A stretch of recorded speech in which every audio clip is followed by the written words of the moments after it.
everyone Hello!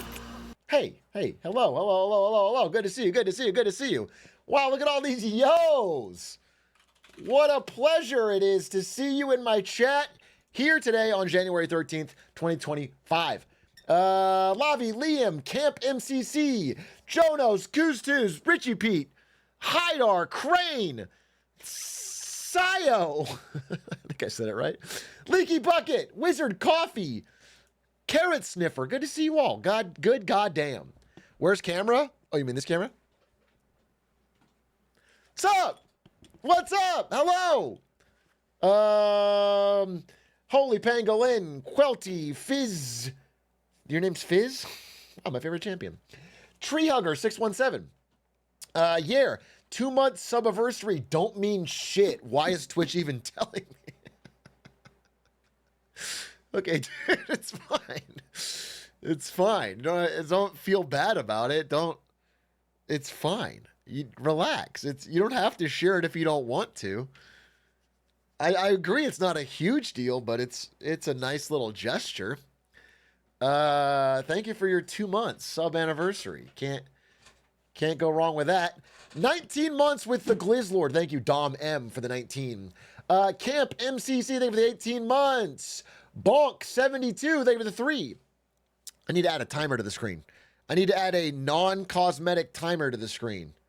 And give me that full 30. There it is. And we will start right at the end of this timer. Non-cosmetic 2025. For Marketing Monday. Bonk and Bobby ADW. Dude, I have so many funny things to fit in to this 30 minutes. And again, I can't extend it because that's not what we do around here. We don't extend the timer. You know what I'm saying? It's not a thing that's on the menu. So I have many funny things I want to show you. And I also need to make sure that all my shit is in order. Which I think so. I think so.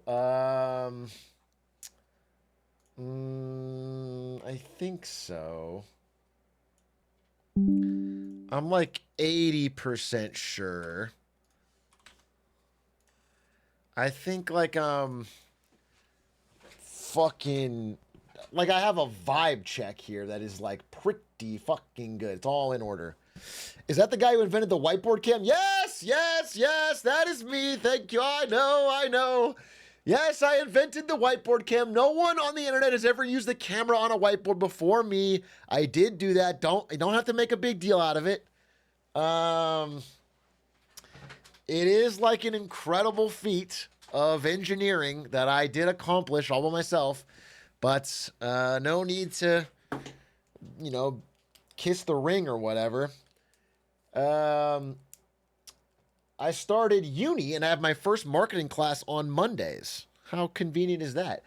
When you say that, do you mean that you have dropped out and are in your basement playing League of Legends and you consider this your marketing university and your first class? I just want to know, is that what you're saying? I'm reading between the lines here? Or are you actually at a university? Either way would be good. You'd be learning just as much. I bought, what is this? The only Jerome, thank you for the 5 months. The Christian Cole, thank you for the 28 months. 28, appreciate that. Hey, Big A, been thinking a lot about the GFC and curious about your thoughts. And you're not talking about the great financial crisis. You're talking about glizzy fried chicken is what your message says. That's not really helpful for today's Marketing Monday. Hey, Atrioc, I'm an alien that's doing one last recon mission before we finally invade Earth. We are really excited since it's been a long time in the making. Do you have any last-minute advice for us? Last-minute advice for an alien looking to invade Earth. Well, you've come to the right place. If you're scouting for the leaders of this planet, you should be checking Twitch. You should be looking at for the thought leaders, for the most brilliant strategic minds. You should be checking all the Twitch channels. I think, honestly, the problem is you're here. You should go to Aiden Ross. You should go to Trainwrecks, XQC. You need to find these powerful individuals and then negotiate with them before. Because if you try to invade without talking to them, they'll kick your ass. Okay? Tough guys. Atrioc, my dad passed away recently, and we love to watch. by the way. We would be YouTube frogs laughing at the Marketing Mondays. Well, I'm sorry to hear that, and thank you for the kind message about watching Marketing Mondays. You have a question about where to place your money. I don't do that. I don't do that. You and your dad should know. I don't give advice on where to place your money because obviously that would be financial advice. However, I sincerely appreciate the very nice compliment, and I think invest in yourself is always the best way to do it.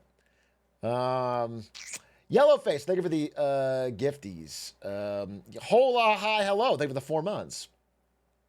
Hey, Big A, after 5 months of unemployment, I recently signed my offer letter and will be starting in February. Pog, where can I send your cut of my paycheck? Well, I do want a cut of your paycheck, but you spelled it that way. So I feel like you're not even American, not getting paid in dollars. So I'm like, I don't even want to cut anymore. It's too much work. It's too much effort. You're going to give me these didgeridoos or something. And then what am I? I can't spend it. I'm not playing Monopoly. So just keep it, just keep. Oh, you're a Canadian woman? Well, in that case, actually, once you become the 51st state, the dollars will convert, I think. So hold on to it, and then after we're all one country, send it my way. Anyway, congrats. Obviously, huge congrats. 5 months of struggle. 5 months of struggle. I know around month 4 or 5, that was getting real frustrating, I assume. Probably hit some ghost jobs on the way, too. Hey, Atrioc, I started my accounting internship last week. Have you heard of the amount of CPAs retiring in the next decade? Yeah. I mean, I have.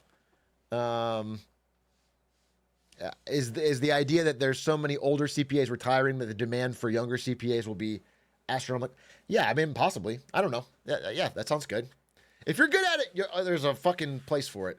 Hey, you know what? The world needs actually is an accountant and a CPA that is not comfortable with fraud. If you're that, the world could use more of you. That would be awesome. You would be a fucking hero. Penumbra, thank you for the 41 months. Had my first day at a new job today. Looking forward to learn from the Marketing Monday, so I can talk about it in the office tomorrow. Well, it's a special Marketing Monday. It's a very special one, and I'll talk about it in a second. Easy Colors, thank you for the Prime. Hey, Big A, I have a question about marketing and business. My toxic lesbian ex reached out after a year asking if I wanted back a sweater I left with her. That's not a marketing and business question. That's a relationship advice question at best. By the way, when you say toxic lesbian ex, are you saying you are lesbian, as is she, or are you a straight man and she left you to become a lesbian? That's an important question. I'm bisexual, she's straight. Okay, I see. Wait, she's straight. You said she's lesbian. Wait, what? Wait, this is such a fucking rabbit hole. Half straight. I see. Half straight. I'm a straight lesbian. We exist. We will not be silenced. Straight lesbians exist. They're like, Drake, girl, you a lesbian? Me too. Are you doing that kind of thing? Your problem is too difficult. I don't understand. What I would say is when your ex, regardless, lesbian or not, reaches out about the sweater, it's not always just about the sweater. Do you know what I'm saying? It's an open invitation to restart the dialogue. It's an open invitation to meet up, say hey. Oh, hey, man, you're looking good. I haven't seen you. That's what it is. Okay, so unless you really like the sweater, move on. Ninja Zerka, thank you for the 32 months. Hey, Atrioc, there's a cop behind me trying to pull me over, but I really don't feel like it today. What should I do? It's easy. Just don't do it. Cops literally can't stop you unless you want to be stopped. Literally, the first rule of the law is they are not allowed to stop you unless you consent to it. You can drive as fast as you want, wherever you want. It's America, all right. Unless you're not in America. I don't know. But your name's Jesus Liker 420, so I think you are in America. Floor it, dude. Get the fuck out of there. 2 middle fingers out the window. You're a sovereign citizen, bro.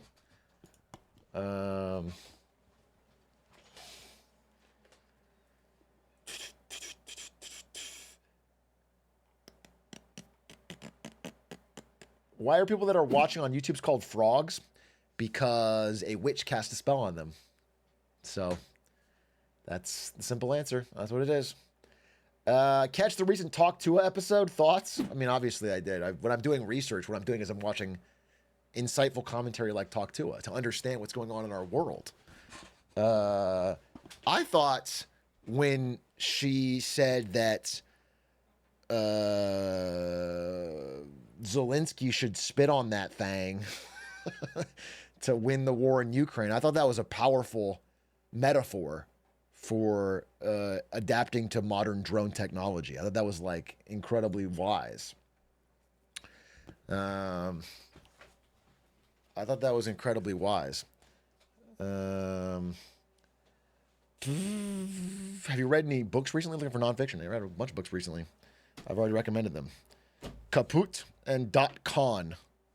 They were good. Hey, Atrioc, help me write my thesis sentence. I think you'll like this prompt. What?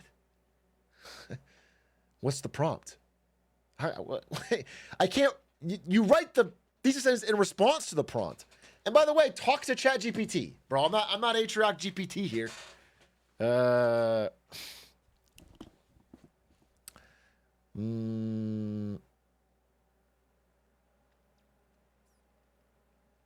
Hey, Atrioc, I'm starting driver's ed next week. Any advice on how to avoid crashing? I'll be honest with you. I did driver's ed, and on the last test thing, I blitzed through a red light. Blitzed through. Just straight up zoomed through a red light. And then everything else I had done right on the test, and I looked at the guy and I was like, bro, I just didn't see that one. Like, come on, dude. And the dude was such a chiller, which is probably not a good thing. He was like, yeah, all right, you're okay. I'm not gonna. He was such a chiller. Which is pretty based.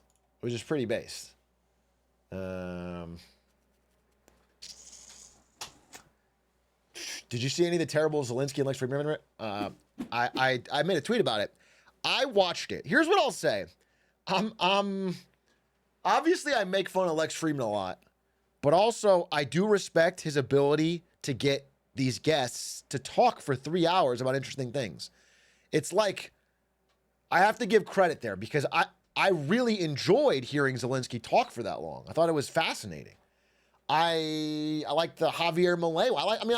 The fact that these guests can sit down and talk for this long, it's like pretty good. But as an interviewer, I just find him to be so cringy and uninspired and bad.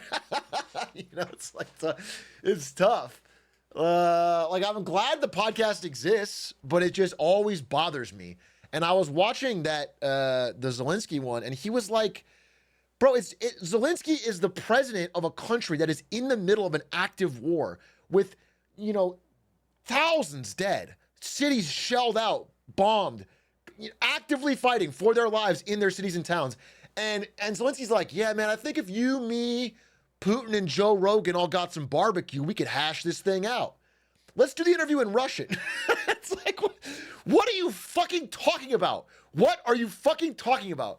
It's crazy, dude. And Zelensky handled it so well. I mean, so boss-like, dude. I was very impressed. He's not challenging. Dude, that's what I thought before this interview. That's the thing, is before this interview, I was like, well, Zelensky never pushes back. He'll just let him say whatever they want. But in this interview, he had a little bit of pushback, but only in like the pro-Putin, let's speak this interview in Russian. Putin loves peace and loves his country. That's like, what are you talking about? Why are you saying this? It was a problem. It was a problem. I didn't love his side of it, but with all credit, again, the vast majority of the interview was Zelensky speaking his piece. I thought it was interesting. You don't get to hear from people usually at that level of power anywhere in the world for that long. And you learn something about them regardless if the questions are hard or not. Just hearing them talk that long. You know, a lot of people in politics can't even talk for 3 hours, bro, without you know, a prompter. So I give credit. I give credit for the thing to exist, but I didn't love his interview. All talk, no Tua, as they say. Folks! Hey, Atrioc, I was wondering what you think about the military budget and such. I think sometimes you may be misinformed in how the military operates and would love to have your honest, open thoughts on it. What do you think I'm misinformed? I grew up on military bases. What do you think I'm misinformed on? What would you like to correct the record on? What have I said? By the way, if you want to know my overall thesis is that we spend way too much on our military. It's that it's a massive, massive, massive, massive, massive portion of our national budget. Far too much. And there's a ton of waste, an extraordinary amount of waste. Largely going to third-party corporations who are milking the government dry. Not in the good way.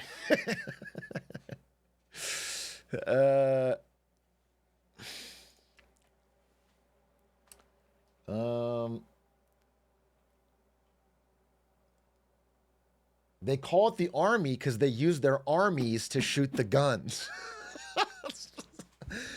My smartest chatter, folks. Oysters will be delivering the presentation today. I actually am passing the torch. Oysters, you have the floor. Cannot wait to hear what you have to say. We have a lot to learn from your wisdom. Your aphorisms and witty phrases remind me of a Benjamin Franklin or Socrates. I still don't get it. Okay. He's saying their armies, their arms hold the guns. That's why they're called the army.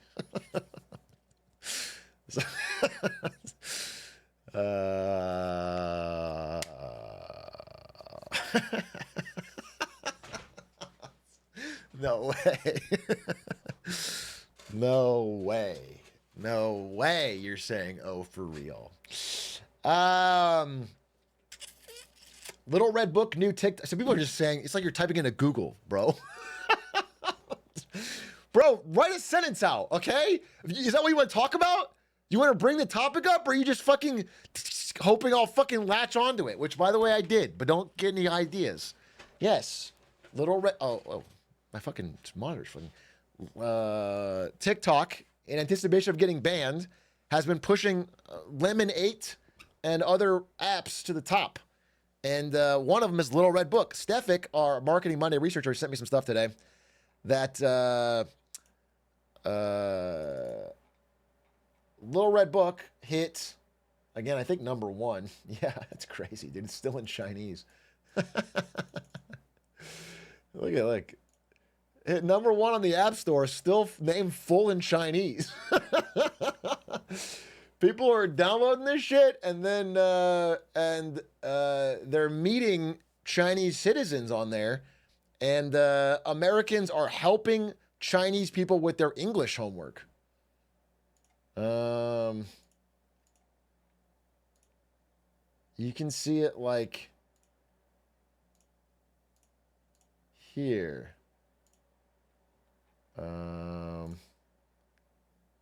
Like this.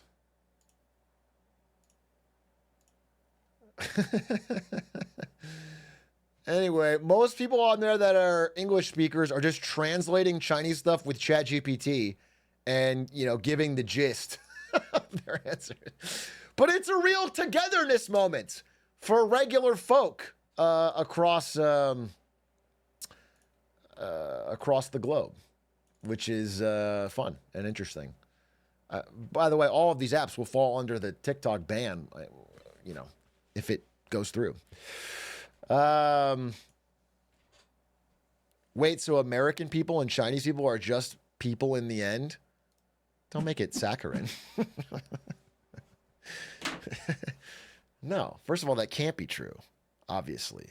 They're in different countries, and different countries have different values and leaders. And so obviously the people have to be subhuman in the place that's the country that's not yours. Yo, Big A, did you see the amazing things happening in China? What's this? Amazing things are happening in China. This is just a guy lighting fireworks and putting them under a pot. Wouldn't say it's amazing. When are the Chinese going to help the Americans with their Chinese homework? This is America. We don't do Chinese homework. We don't do any other language homework, really. Like ever. I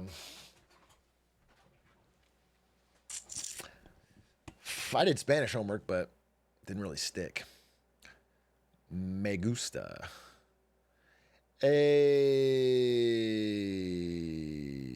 Atrioc, I'm creating a mini marketing Monday for an interview at my local labor institute. It's about using cooperatives to break up local/small monopolies.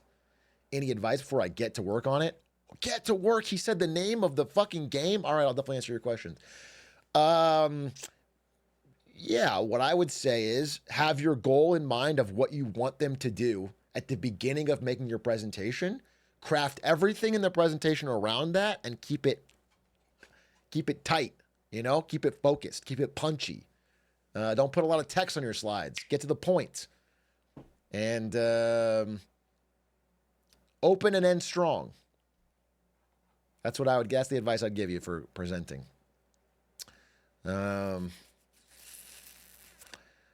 Would you consider doing a What's Up Beijing style segment on Russia?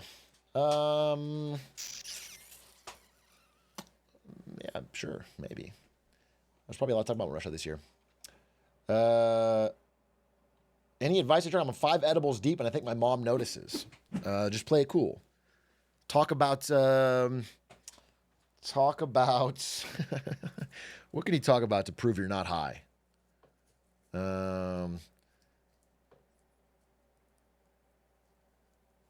Talk about 9/11. Yeah, talk about 9/11. Yeah, talk about 9/11. Yeah. Tell her how you feel about 9/11 and like what, and then she'll know you're calm and collected. Yeah. It's such a sobering, serious subject. But there's absolutely no way that someone who's high would talk about it. Yeah, you're safe. Oh, shit. Wait, give me a little tiny, teensy, weensy, freaking, just 1 second. I want to show you guys a clip. I saved it, right? I saved it. So, I have to tell you something. That I have a new favorite streamer. I'm going to tell you my favorite streamer is. I have a favorite streamer. I've officially decided it. Because I laughed really, really, really, really, really hard multiple times. And so I'm just going to say it. My favorite streamer on Twitch right now is Wubby. I didn't expect it, but it's true. Wubby made me laugh a bunch of fucking times. Like, he's actually really funny. I'm a Wubby fan. I'll say it. Sounds crazy. Sounds like saying I'm a. I like Wubby, dude. Anyway, he played Get to Work, and I watched the ending of his playthrough, and it's the most insane fucking thing. Directors for years, taking on hard. This is his first time getting to the final jump. He's 9 hours and he's been screaming and losing his mind and going fucking crazy. And he's deeply locked in. And last second, Portfolios buying dinner he to the fucks the jump up. A blind eye to embezzle. Look at this.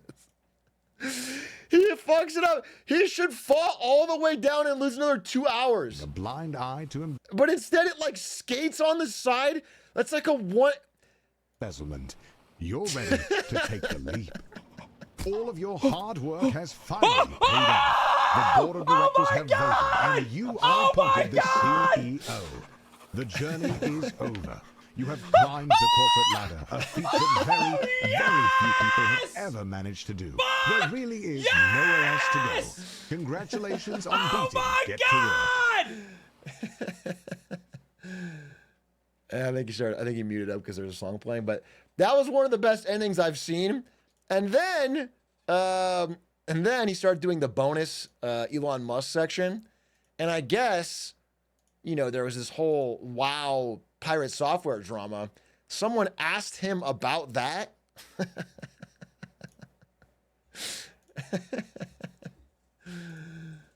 World of Warcraft drama.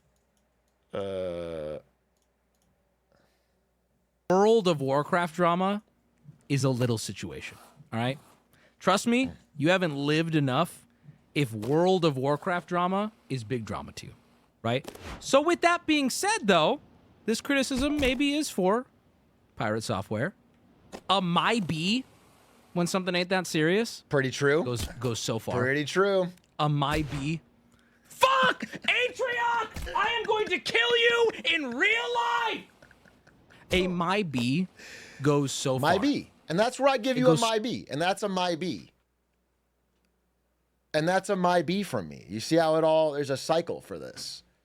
That's a my B. And so I just want to say my B that happened. That was the one part that I coded. I was on the pirate software coding tutorial. I was fucking studying it, and I tried to make that fucking, and it didn't work. I don't know what the fuck happened. Kidding! I don't even know shit about WoW, bro. I just saw there's a million fucking posts. Anyway, drama free. We're drama free here. I want you guys to know that we're a drama free Switch chat. We don't. I think I fixed it a couple hours ago. All right, we take away one part of the game, huh? Yes, though. I work my ass off to do the coding for the fucking orange things, and you cut that part out. It may not have been perfect. But I thought it was my contribution. Really? YTA moment there. YTA moments. No, that's cool. I'm glad it's fixed. He was losing his mind, so hopefully it's fixed. I think I wasn't alive for this, but I'm not alive. I wasn't alive. I wasn't awake for this. I'm not dead when I sleep. I wasn't awake for this, but my understanding is when we went live again at 2 a.m. To try again. He said he uninstalled and he wasn't, and then he went live again and tried it again at 2 a.m. and then didn't. That's crazy. That's insane. That's wild. Anyway, guy's hilarious. I don't know, just say it. I think he's fucking super, super duper funny. I love this stream. I watched a bunch of it and he was cracking me up. He also has the best TTS. I need to figure out how to fucking do that. Get to work is surprisingly addictive. Well, it's doing pretty well, folks. Folks, get to work sales are through the roof. They keep moving units. On track for $1 million Canadian dollars, aka, I don't know, fucking $8 USD.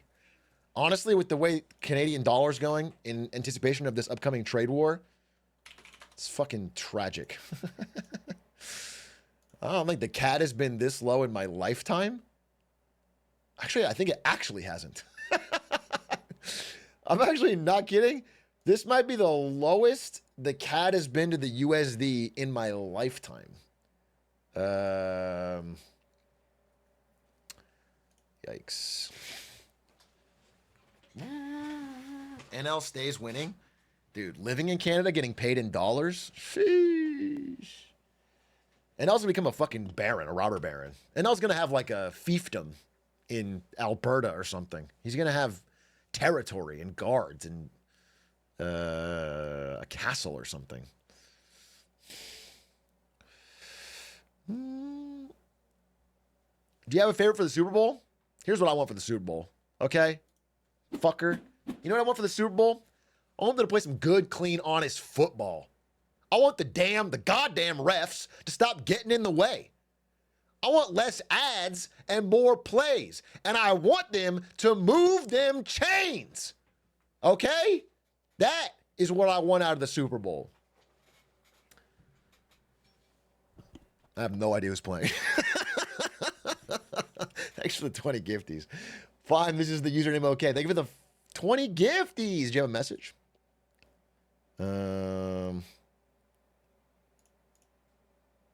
Thanks for the 20 giftos. Just root for the Lions and you'll be safe. Is it Lions Chiefs? Is it Lions Chiefs or who is it? Oh, it's first round? You don't even know. You guys are talking about Super Bowl already? It's nobody yet. Do you guys think, this is a crazy thought. I don't know that much about football. Do you think that if I were to practice really hard, I could get drafted to a Super Bowl team before this year's Super Bowl? And I do want to be a linebacker. I've got the build for it. Do you think they could put me on the... Okay. Some of you are saying yes, and that means the odds are pretty good. You haven't even seen me in the combine yet, and you're telling me you know that I couldn't do it? It's crazy. I could be a generational talent. I have the build. I have the... It's all about grit, too, and tenacity. You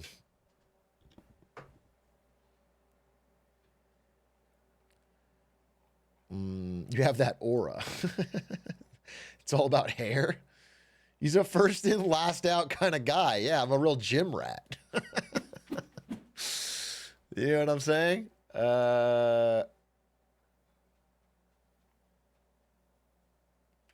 I play the game the right way. Play the game the right way.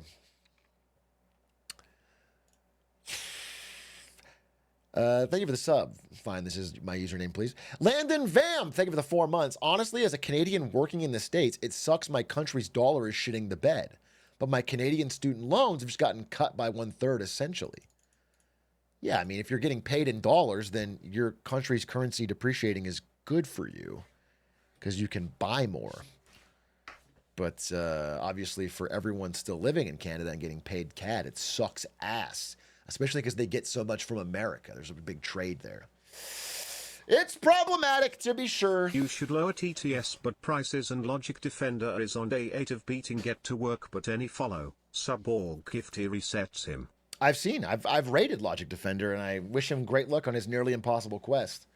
I need to turn TTS off, though, for this presentation, which starts in just 10 minutes, if you could believe it. Just 10 minutes are we starting this presentation. Long time YouTube frog hyped my first live marketing Monday. Can't wait for the wholesome good vibes. Me too. Boy, am I, it's just such a whopper. Here's what I need. Here's what I need. Here's what I need. I need... Step 1.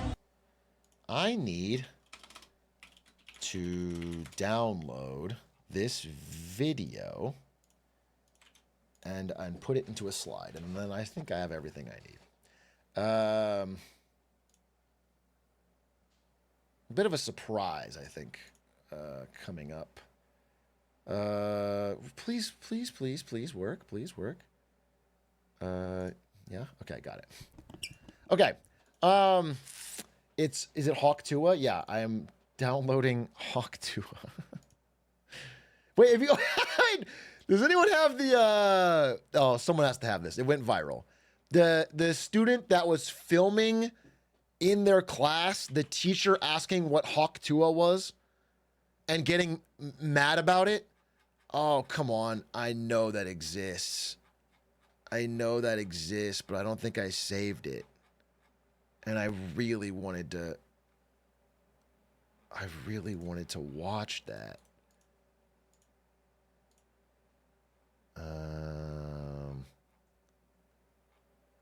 I really wanted to watch that. Someone got it, right? So who? Here it is. Is this it? Yeah, this is it. Good find. That's enough! I'm sorry? With the skibbity and the Fortnite! I don't want to hear that first thing in the morning. Your classmates don't want to hear that first thing in the morning. I wake up at 5:30 every morning to teach you. I'm sorry. To help you. Wait, I don't think this is it. It's not the one I was thinking of. This has got to be scripted now because it's a different. This has got to be scripted because. Have a future. And you come in here and you're spilling all this bullshit. No, because there's another one just like it where he's talking about Talk to Her. Unless it's at the end. I'm sorry that I can't make algebra interesting enough for you to pay attention for 5 seconds without spurting out whatever you generate TikTok bullshit terms with. I don't care. I hear it enough at home. That's enough. No, dude, you ruined it by showing me a different one. Where's the one that I wanted to see about Talk to Her?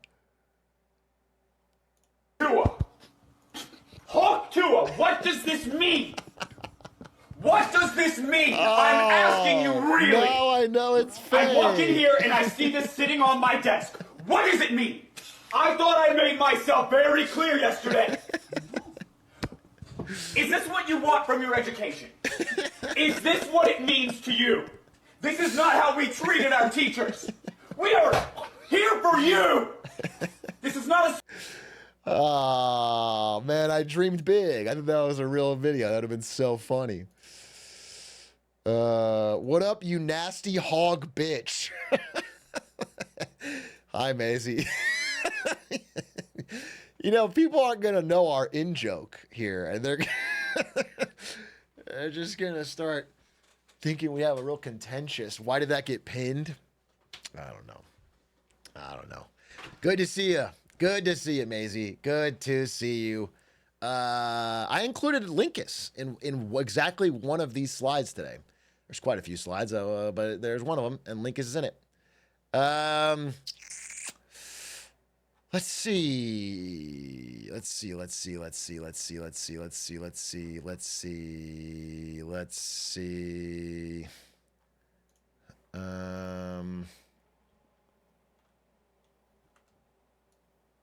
I need to make one change. Someone sing the Pure Imagination. Dum dum dum dum dum dum. Dum dum dum dum. Okay.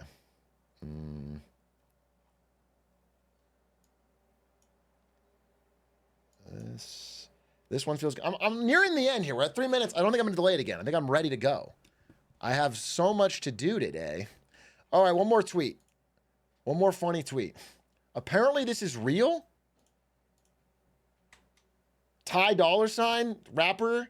This is a real text he had with Kanye, where Kanye said you should open a Thai restaurant, call it Thailand. And he said, that's a good one. And then he said, this isn't a joke. I don't think you quite comprehend the scope of this situation. I have given you a blueprint for a new and rewarding path in life.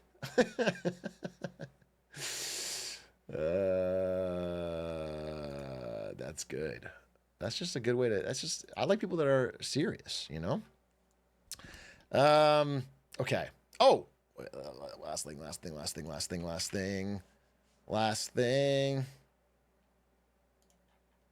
Need to paste this. Okay. That's how I feel when I say glizzy, glizzy, glizzy. How does that make any sense? You can't just shoehorn it in. Make it make sense to me. And then paste this here.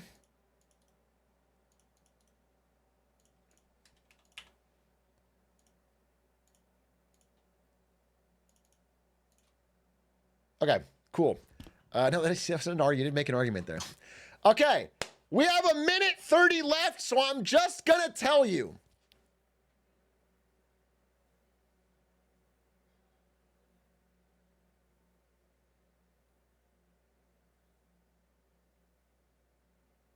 No, I'm not actually.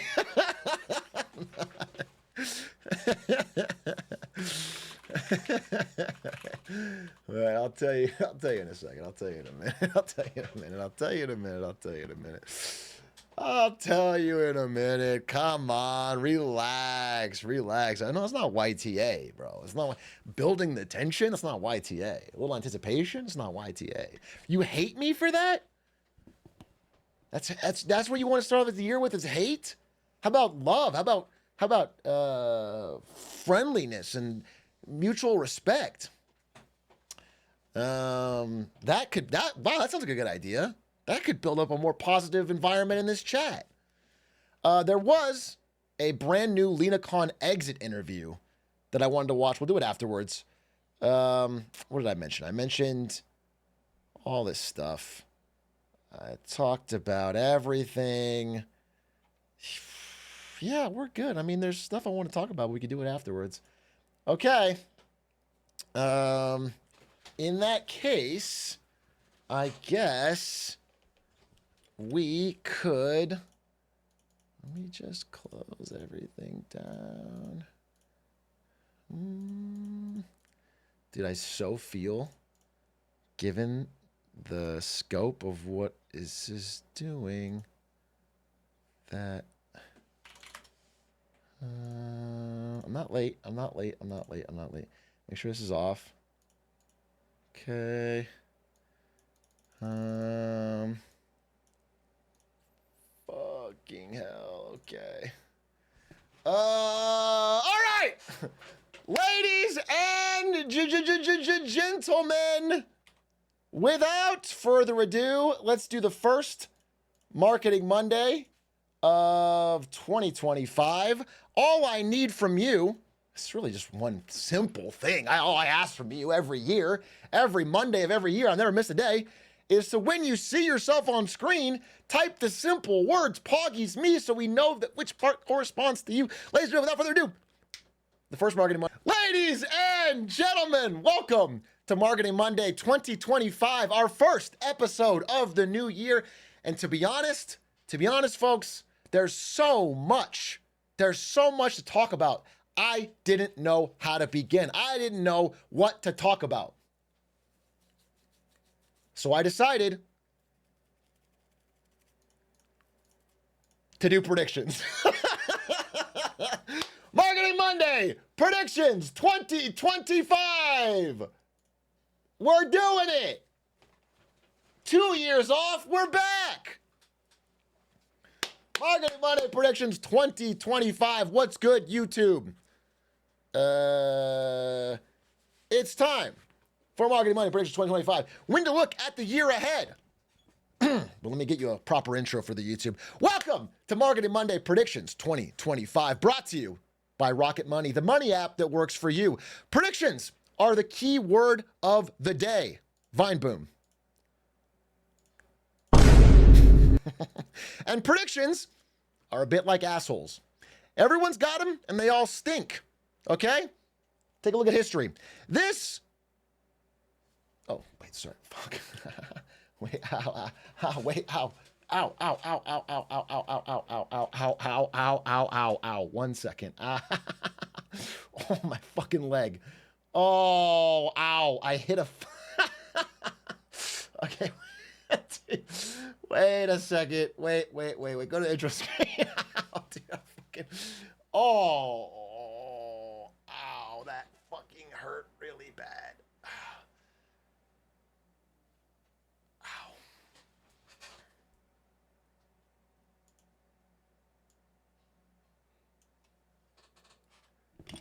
Don't edit this out. Okay, sorry. Wait. Okay, I'm sorry, dude. Damn, I fucking... there's a thing right there. I hit it so... I jammed my leg up, and it hit... My whole leg went numb. Dude, ow. That fucking hurt. What a terrible start. Okay, start over again. Okay. Yikes. It could be Glancer. Marketing Monday, predictions 2025. Rocket Money, the money app that works for you. Predictions, the word of the day. They're like assholes. Everyone's got them. They all stink. Let's take a look at history. This old man right here is Irving Fisher, a celebrated economist. he was considered by Milton Friedman to be the greatest economist the United States had ever produced. He was extremely celebrated. He went on speaking tours and lectures to all the Ivy League schools all around the country. And in October of 1929, he looked around at the U.S. economy. He was asked what he thought, and he said, "You know what? I see stocks at a permanently high plateau." He says, "Our new diversified knowledge, our new special knowledge and diversification has made it so we will never see a crash again." 2 weeks later, Wall Street in panic as stocks crash. The GDP of nations was lost in the stock market in a single day, and the Great Depression began. That prediction was an oops, and it haunted his career forevermore. Years later, there was a man named Neville Chamberlain, a prominent politician in the UK. He rose to the ranks of becoming prime minister. From a good family, popular in the country, Neville Chamberlain, everything was going good for him except he had one problem. There was this upstart politician in Germany named Adolf Hitler, causing a ruckus, causing trouble with the post-World War I peace. Germany, under Adolf Hitler, demanded that they be able to take the Sudetenland in Czechoslovakia. They said, "There's German speakers here. It rightfully belongs to us. We want to take it." Neville Chamberlain said, "I'll handle this." Okay? He flew out to Germany. He shook hands with Hitler. They came to an agreement in September of 1938. He came home with his head held high and said, "Yes, it is peace for our time." British people who believed this prediction were unfortunately disappointed. Within 1 year, Hitler broke that peace agreement, invaded Poland, and kicked off World War II. A year after that, bombs were dropping on London from German bombers in the Blitz. History happens fast. Oops. But those guys were dunces, okay? They're not smart like a streamer or a scientist, okay? Who cares about a politician or an economist? They're going to get predictions wrong. But like the really powerful professions, streamer or scientist, they know what they're talking about. Right? I mean, Albert Einstein, considered by many to be one of the smartest men that ever lived, in 1933 said, "There's not the slightest indication that nuclear energy will ever be obtainable. It would mean that the atom would have to be shattered at will." Thanks. Shattered at will. Shattered at will. Oops. Fine boom.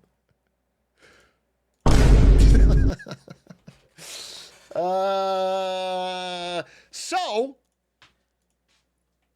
why do it? Why do it? Why if these incredibly intelligent, accomplished people, certainly much more than I, can get predictions so horrendously wrong, if the future is so unknowable, why even do predictions at all? The risks are too great. You get quoted in somebody's presentation. And the answer, my friends, is chicken sexing.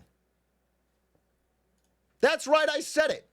Chicken sexing. And no, not sexy chickens like this photograph here. Chicken sexing. It's a real thing. Chicken sexing. It's a real thing. Let me explain. Chicken sexing is the act of determining what gender a baby chick is. It turns out when baby chicks are born, you cannot tell their gender apart. It is impossible to the naked eye. There's no way of figuring it out. Okay, you have to wait for them to grow up. However, the factory farms, much like a Chapel Roan concert, don't want the men there.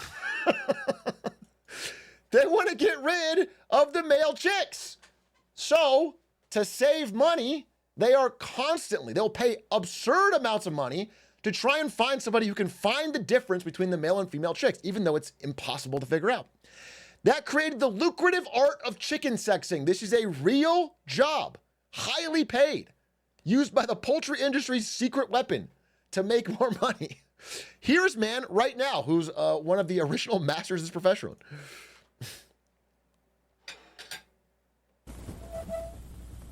How can you be sure that fast that you're getting the right sex? Well, when you get the experience, then you feel it, you see it, you feel it, and you have to be accurate. One thing you'll notice if you study chicken sexers is they can't even really explain. They've just put in so many years and practiced so much their intuition that they can just spot them with a 90 to 95% accuracy. Wait, I want to do one more part. This is really funny. The phrasing here is incredible. The phrasing on question 2 is incredible. Have you ever had anybody react a little funny when they find out that you sex chickens for a living? Yes, a lot of people don't know about the sexing business, and every time I talk to them about my business, they keep asking me what kind of business I'm in, and I have to explain everything. Yeah, well, don't worry about it, buddy, because you're making good money and somehow are doing something that was thought to be impossible with 90 to 95% accuracy. So many people have tried to study how they do this. It seems impossible at first glance. How do they study? How do they train? Well, it turns out studies found that it's pretty simple. They guess as best they possibly can, and then they check. They guess and they check. They guess and they check. And they do this thousands and thousands of times. They keep practicing and practicing under the observance of a master. And eventually, their intuition improves. After years of practicing, suddenly, without even being able to explain why, they actually get really good at something that you can't really identify why. It's just a way of improving your intuition. You practice. Which leads you to me. I do a lot of predictions. Some of them are correct and make me money.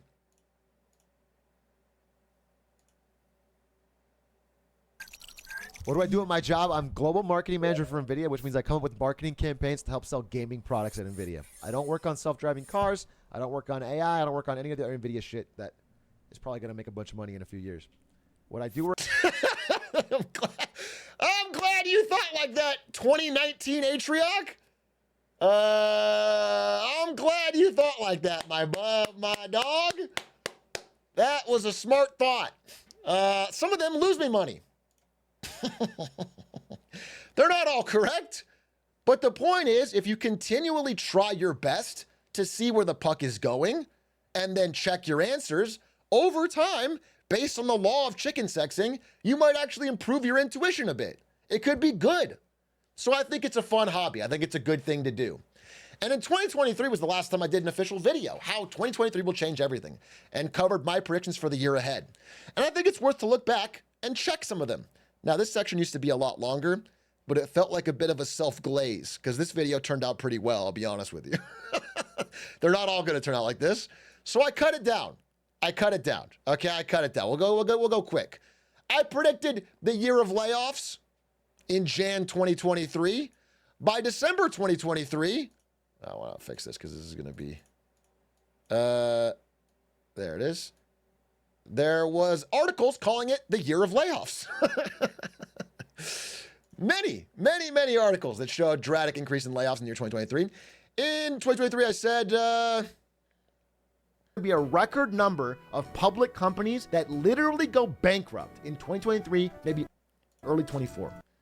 That happened. Record number of corporate bankruptcies. Worse year than 2020, which was COVID and the highest since the great financial crisis. I predicted stuff about sports betting. It'll be the year of sports betting. And I just showed 2 example sports betting companies that I thought were leading the pack. FanDuel and DraftKings. Hit record revenue in 2023. Sports betting went full tilt in 2023. Kicked it off. I said Bro, WeWork is a company loaded with debt. Their business model is to take out tons of debt, buy real estate at market prices, then chop it up into little tiny subletted offices and sell them at a markup. The problem is nobody's buying them. WeWork is going to zero. Yeah, it did. It did.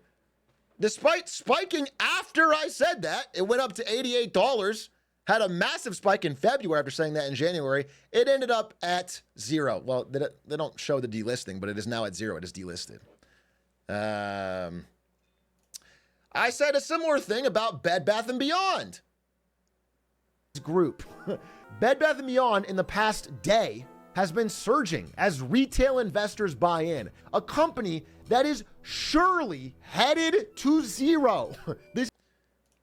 It quadrupled immediately after that and then went to zero.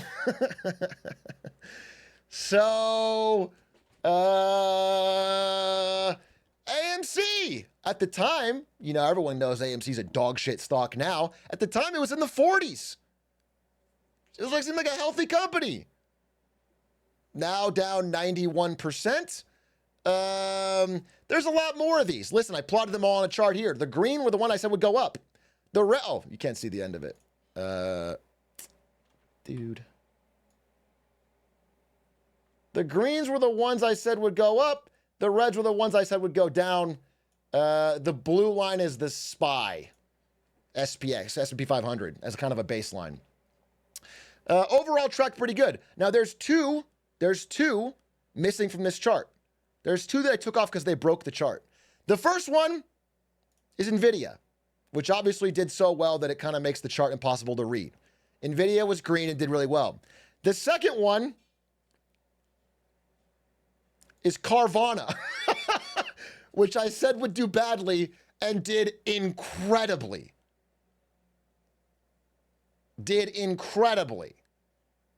Carvana surged off of its 2023 lows to absurd highs.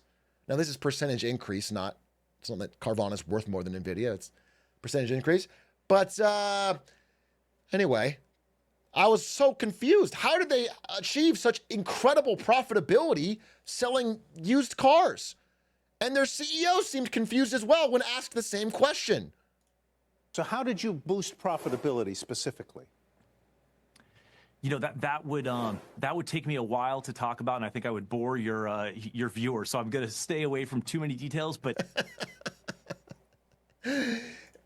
recently, in early January, Carvana's been revealed to be a father-son accounting grift for the ages, which accounts for the recent massive fall. Now, grifts haven't killed companies in this era of the stock market, but we'll see. We'll see. Apparently, all of its books are cooked. We'll see. But it was a bad prediction. Another bad prediction of mine in this video was that I thought Silksong would release in 2023. In 2023, how fucking naive could I be? I said it's going to be a great year for gaming because Silksong's coming out. Oh, dear God. That was unfortunate.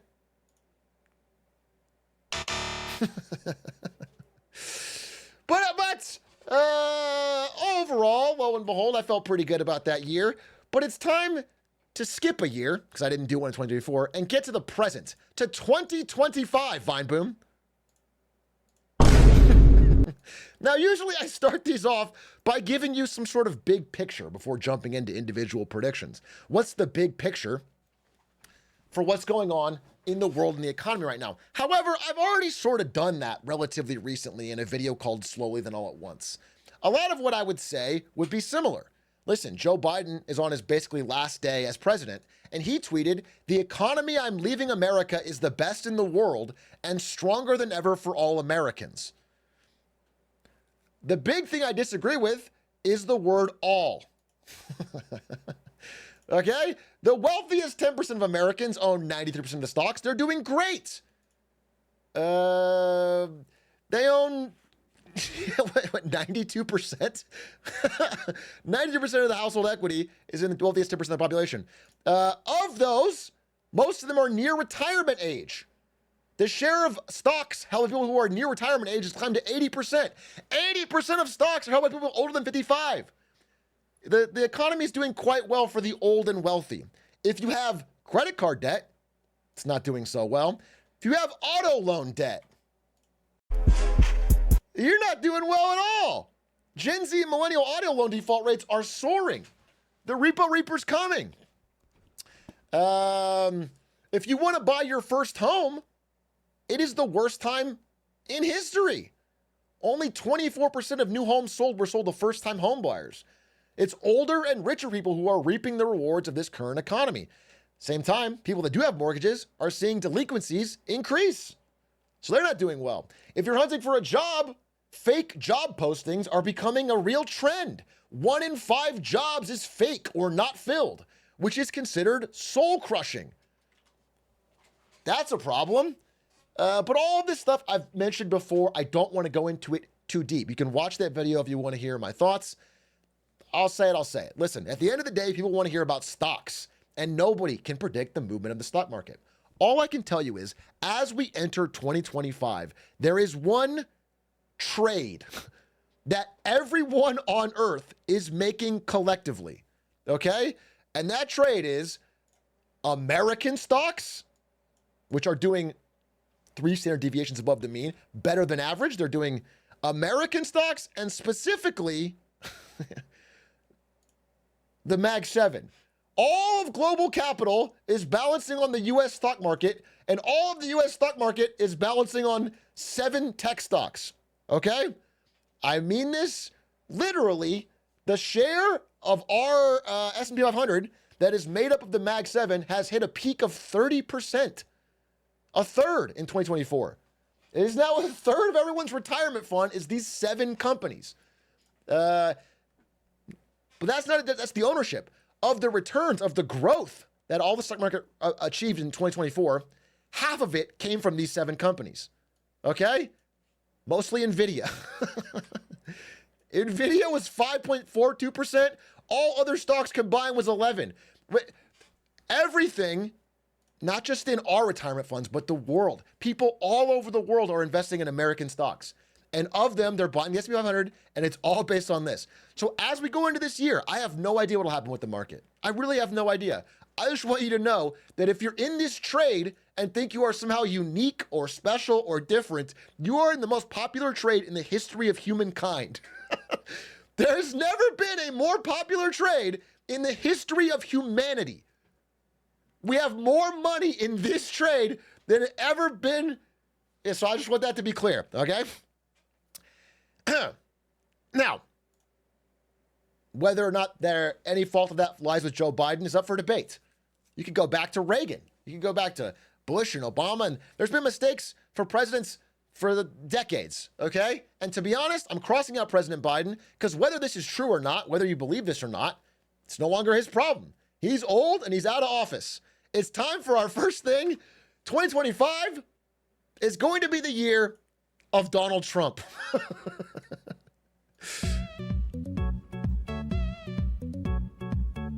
have a problem. Everybody wants it. They're screaming, dance, dance.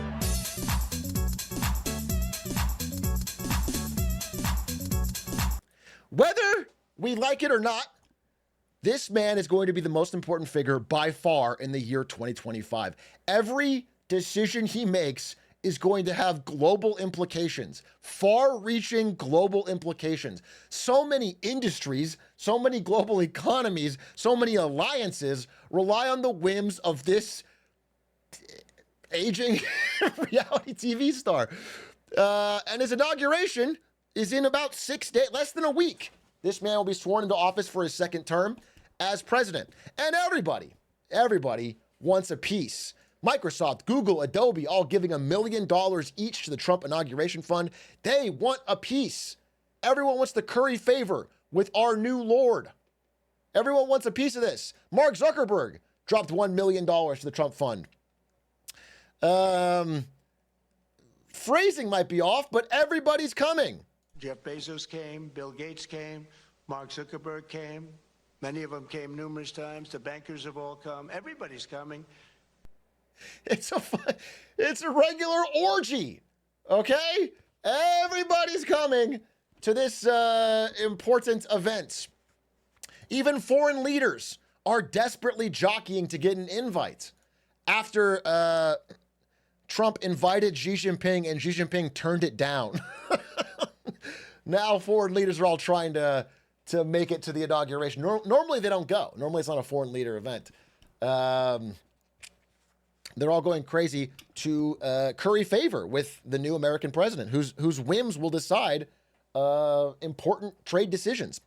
The entire global economy is waiting to see what Trump 2.0 will do. So many of the things he said would have crazy consequences, and no one can tell whether to take them seriously or not. So I hired a researcher, a human researcher, just because it's the age of AI. I hired a human researcher to look through 120 plus Trump speeches and find everything he mentioned he was going to do on day one. On day one of my new administration, I will terminate every Green New Deal restriction that is destroying the U.S. economy. And we will cut off the money to Palestinian terrorists on day one. And on day one, I will cancel Biden's ridiculous speed limit regulation. Men are competing in women's sports. Can you believe that? Not anymore. Day one, that'll Day end. one. You promised to end birthright citizenship on day one. Is that still your plan? Yeah. If somebody sets a foot, just a foot, 1 foot, you don't need to, on our land, congratulations, you are now a citizen of the United States of America. Yes, we're going to end that. On day one, I will seal the border, stop the invasion, and send Joe Biden's illegal aliens the hell back home. On day one, I will sign a new executive order to cut federal funding for any school pushing critical race theory, transgender insanity, and other inappropriate racial, sexual, or political content on our children. And we're going to straighten it out. We're going to bring prices way down, and we'll get it done, get it done fast. Starting on day one of his administration, he'll charge Mexico and Canada a 25% tax for all products coming into the United States. You are promising America tonight you would never abuse power as retribution against anybody. Except for day one. This guy, he says, you're not going to be a dictator, are you? I said, no, other than day one. Day one. First day. First day, baby. There's a lot there. Now, would it surprise you to know that we cut that video down from like 30 minutes?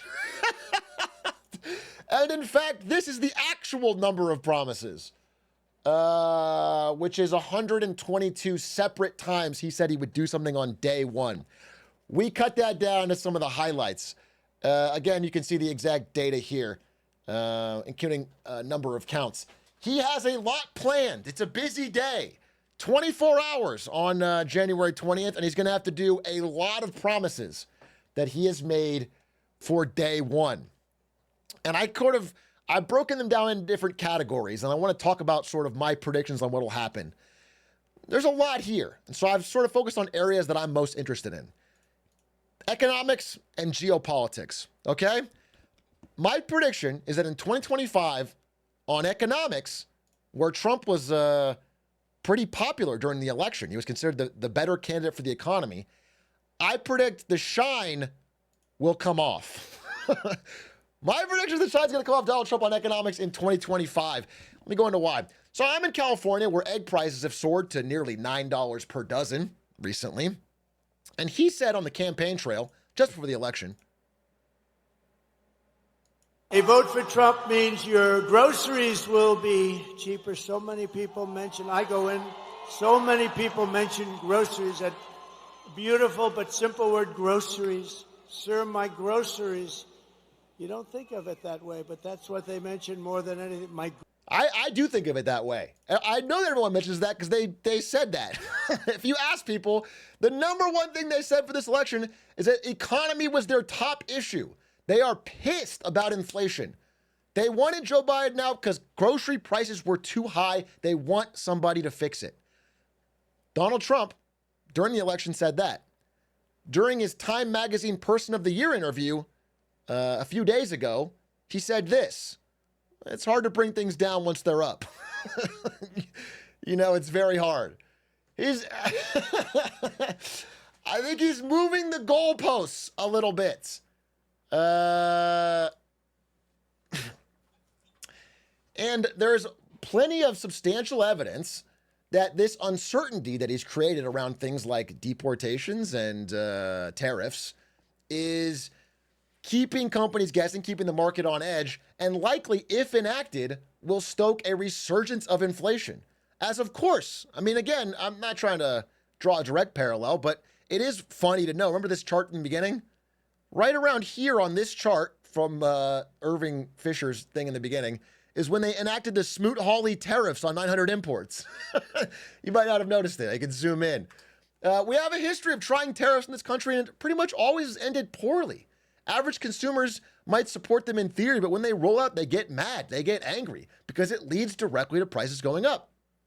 Again, the 25% tariff on Canada he's talked about is seeming more and more likely. After meeting President Trump, Alberta Premier Danielle Smith says Canada should prepare for 25% tariffs, including oil. I'm not expecting any exemptions.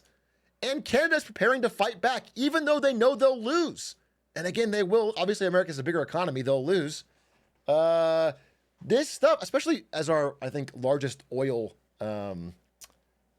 trading partner, Canada, this is going to be a problem. This is going to lead to more people seeing increases on their bottom line. I am of the opinion, we'll get to this other part in a second, but on the economy, I think in 2025, the approval rating of Trump drops pretty dramatically.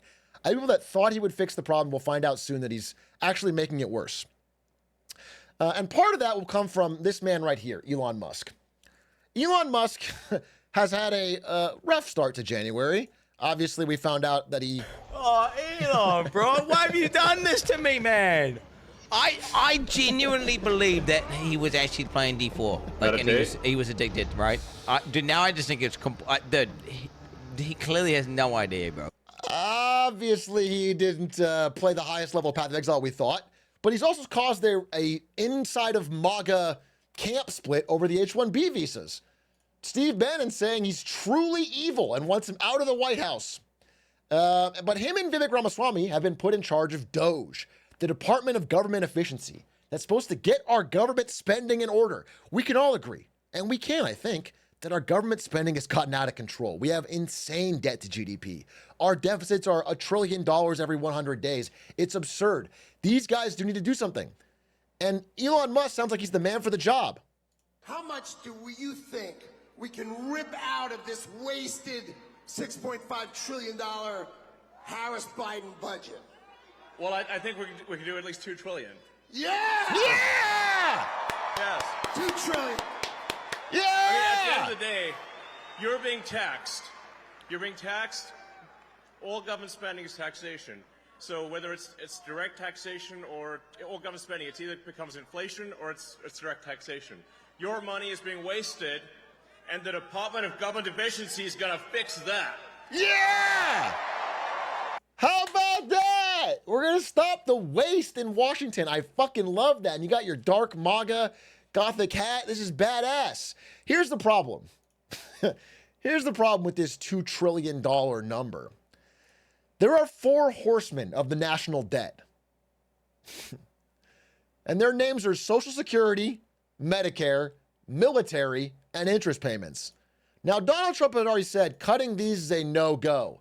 He won't do it. It's too unpopular. Interest payments are you can't cut. You have to pay them. And I really doubt it'll be popular to cut the military.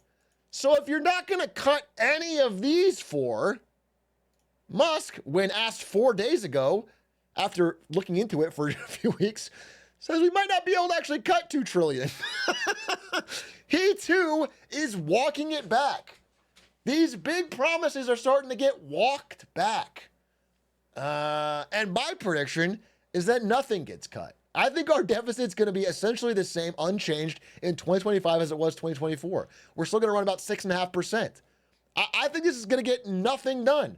The remaining things you cut outside of these 4 things are all deeply popular. They're all things people want. You can find like $10,000 here or there, but anything seriously is going to involve cutting tons of jobs, like teachers and things. And none of that will add up to anything compared to these four.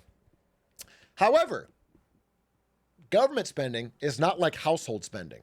If you have your own four horsemen, like, for example, unused gym memberships, battle passes, streaming services, vape subscriptions, maybe you could use Rocket Money, the money app that works for you. Just link your bank account and they'll show you every single thing you're subscribed to, and you can one-click cancel it right from the app.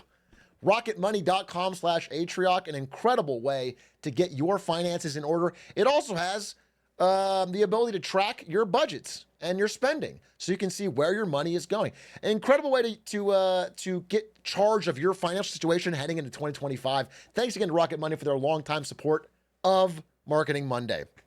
Now, if economically, I don't think Donald Trump's going to have a good year, I think that's pretty fair. But I'm giving him a chance. I'm coming in with an open eye. Again, I'm not really a fan of Kamala Harris. Okay, I don't think she'd be doing a very great job. So I'm going to give an open mind. As I've said, I'm coming in. But I think economically, it's going to be bad news. People have their hopes up. Geopolitically, it's a different situation.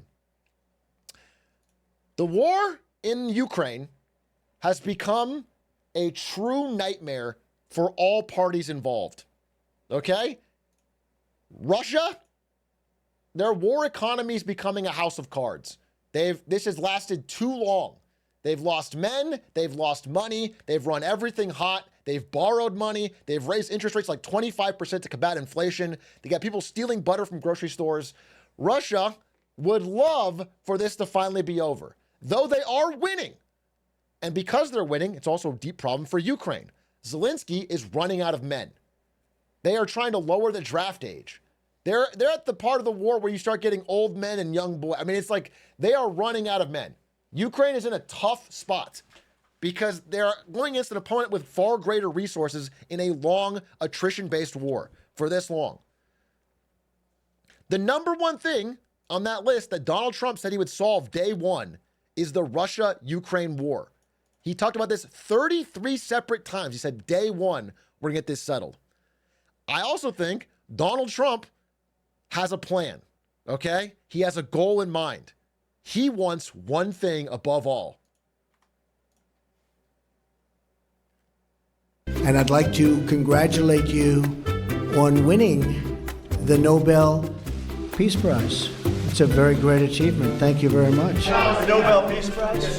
Well, I just think that President Moon was very nice when he suggested. Can you believe it? He won the Nobel. Anyway, it continues. But Donald Trump, I think, is interested in the Nobel Peace Prize. And here's the thing. If he, in the first few days of his administration, gets a photo of him at Camp David with Putin and Zelensky shaking hands and finds a way to get a ceasefire or an end to the conflict in Ukraine, it's not off the table. It's not crazy. It's not impossible. I happen to think he will be successful. My prediction is that in 2025, the war in Ukraine ends. Donald Trump, I don't know what his part in it is, but he plays a part in it. And I do think it may lead because of concessions to Russia that we shouldn't give. But I do think the war will end. I would make a bet that the war ends in 2025. That's my prediction. And I think he has a decent shot of being involved in the peace process. Both of them are ready to make a deal. And if you look, there's been more talks happening behind the scenes. Pieces are moving. I think there's a real strong push to get this to a ceasefire, if not a end of the war. Whether it'll be a good negotiation is up for debate, but I think it'll happen, and I give credit to that. In Gaza, the same thing is happening. A Gaza ceasefire deal is gaining momentum. These articles are from today and yesterday. There are a ceasefire moving rapidly between Israel and Hamas. Again, some of it because of Trump's Middle Eastern envoy, Steve Witkoff. Whether, again, this will be a peace deal that everyone agrees with or likes the settlement terms of is a different situation. However, I do think, similarly, both sides are eager for a ceasefire at this point. And I think he has a reasonable chance of getting it passed. So if I were to give Trump any chance for like a good 25, I don't think it'll be on the economy. I think if he's able to negotiate peace in Gaza and in Ukraine, he has a decent shot at rocking this fucking this fucking chain. I'm putting it out there. I'm putting out a prediction I think is probably going to be unpopular with his chat. I think there's a decent chance. I think this is the one area he has the ability to make any real change. Now, that is, of course, unless Dark Trump shows up. Because Dark Trump's the one that holds the Twitter keys. And Dark Trump has noticed that America has not expanded its territory since 1947. What? We're such a powerful country. We haven't expanded our territory since 1947. And Dark Trump has been posting nonstop about annexing our northern ally Canada into the 51st state. Because it would make the U.S. richer. That's our problem. We need to get richer. He threatened economic force to force Canada into becoming 51st state. He's going to use so many tariffs they'll give in and become our 51st state. Now that economic force is one thing, but he's also talking about how the people of Greenland are MAGA. Greenland's an incredible place, and they would benefit tremendously if and when it becomes part of our nation. He has not ruled out military force. Again, similarly for Panama Canal, which Jimmy Carter gave back to Panama. He has said we'll see about that when the president of Panama responded to his threats. The Panama Canal belongs to Panama. We'll see about that. He has also threatened military force. Now, here's a prediction I want to make that, again, is going to surprise people. He's called it the United States Canal. There is more to this than bluster. Some people think this is a joke. Some people think this is just Trump being Trump on Twitter. I think he's more serious than anyone thinks. I think there is zero shot of Canada becoming the 51st state. I can rule that out. They're not going to happen. In 2025, I can promise you that's not going to happen. However, there is a strategic reason for caring about expanding American territory. And that reason is if he is aware that his economic plans are going to be more unpopular, if he's noticing plummeting favorability, there is one guaranteed way in human history to get your popularity up, and that is to expand territory in a quick and easy battle. If it's long, if it's drawn out, people hate it. But if you have a quick and easy taking of territory, this has worked for leaders throughout history. Again, even Russia invading Crimea, it was good for Putin. Hitler taking the Sudetenland was good for Hitler. No matter who you are, if you expand your nation's territory, even if people say they're against it at first, it becomes popular. It makes your country seem strong. It makes you feel powerful. It gives people a united purpose. I think he is aware of this, and I think he's looking at 3 different possible areas. He's going to try and make a move on one of them. I think it'll be Panama or it'll be Greenland. But I actually predict this is going to be a serious policy goal of Donald Trump. Not a joke, not an idle threat. He wants to expand U.S. territory. Whether it'll be a good idea is a separate question. I am of the opinion he's going to seriously try it. I would say Canada, but Canada very unlikely. Again, this would be so disastrous. It's such a close ally, and any threat of military force would be so unpopular. This is not realistic. These two, I think are. I think they're more realistic than most people think. People are not predicting enough. But enough about American politics. We talk about American politics a lot. This year is going to be the year of a continued trend from 2024. In January of 24, I said, we're seeing a global political backlash to inflation. Incumbents everywhere are getting thrown out. But not everybody had elections in 2024. So there was a first part where I was going to talk about this guy, but I had to cut all the slides because he just resigned. I intend to resign as party leader, as prime minister, after the party selects its next leader through a robust nationwide. Yeah, I don't know. He resigned. He apparently was pretty unpopular. I don't know if there was any signs. I don't know if there was any signs that Canada was getting fed up with Justin Trudeau. I don't know if there was any possible signs that Canada was probably going to vote him out. This is a really tough prediction. But it turns out Justin Trudeau will not be running for Prime Minister of Canada. And whoever he gets to replace him will also lose. The approval rating of him and his party is in the dirt. Pierre Poilievre, prediction, will be the next Prime Minister of Canada. Very obvious, I think. Less obvious is in Australia, where Anthony Albanese and Peter Dutton are in a neck-and-neck race to see who's more hated. I looked into Australia's politics, and it turns out Australians fucking hate politics.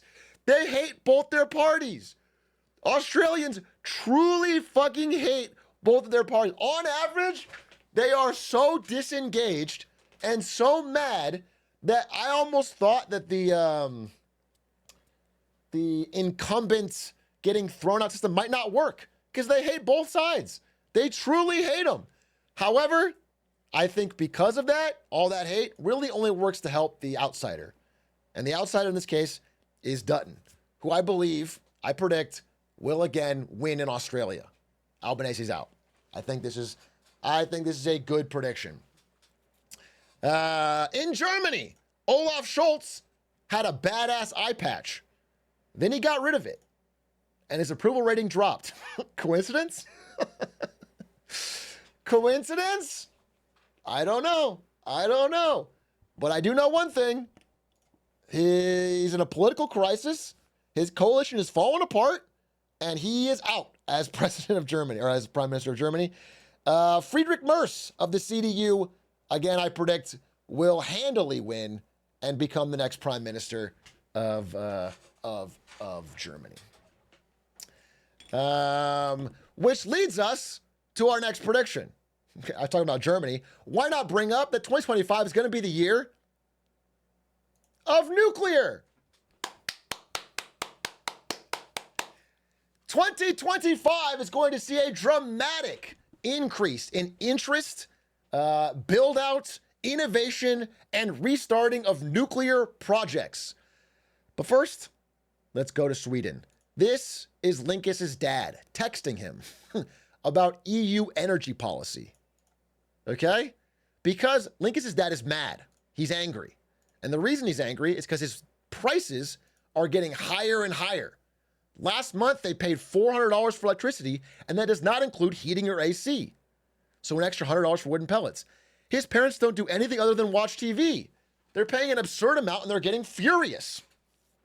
The Swedish energy minister, Ebba Busch, had a specific country in mind when she laid the blame for this. Germany. I'm furious with the Germans, Ebba Busch said. Why? Why are you mad at Germany? Well, it turns out one of the main reasons that Swedish electricity prices are going up is because Germany shut down its nuclear power plants and all of Europe's energy grid is connected. They made a decision for their own country, which they have the right to make, but it has very serious consequences. When Germany's wind is low and their wind power is not working, they have to drain from Swedish energy sources. Again, Swedish nuclear. Export to fill the gap, which drives the prices up for Swedish customers in their country.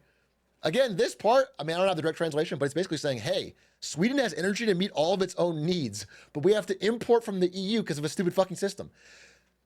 They're not the only ones complaining.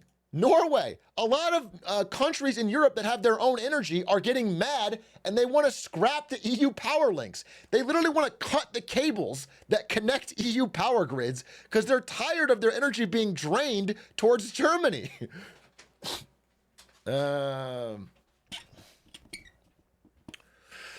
And as we see the ever-increasing effects of global climate change, it's impressive to know that of the countries in Europe, the ones that have the most, the farther you are right on this graph, the more electricity you produce, and the lower you are on the graph, the less CO2. You may notice each dot is a day. You may notice one country stands out as having the most electricity and the least emissions. It's fucking France. Why? Because they're like 78% nuclear.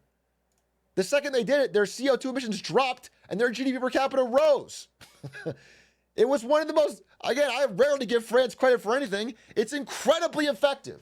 And it's right next door to Germany. They have drastically fewer emissions than Germany, despite Germany talking about how green they are all the time. Germany's not green. They're one of the dirtiest energy countries in Europe. France is way, way cleaner with more clean energy. Okay? So I think countries and governments around the world, not just in Europe, are starting to wake up. In fact, some of them already knew. Let's just be clear. China has never had any doubt about nuclear energy. They're building 118 new reactors to leapfrog the United States.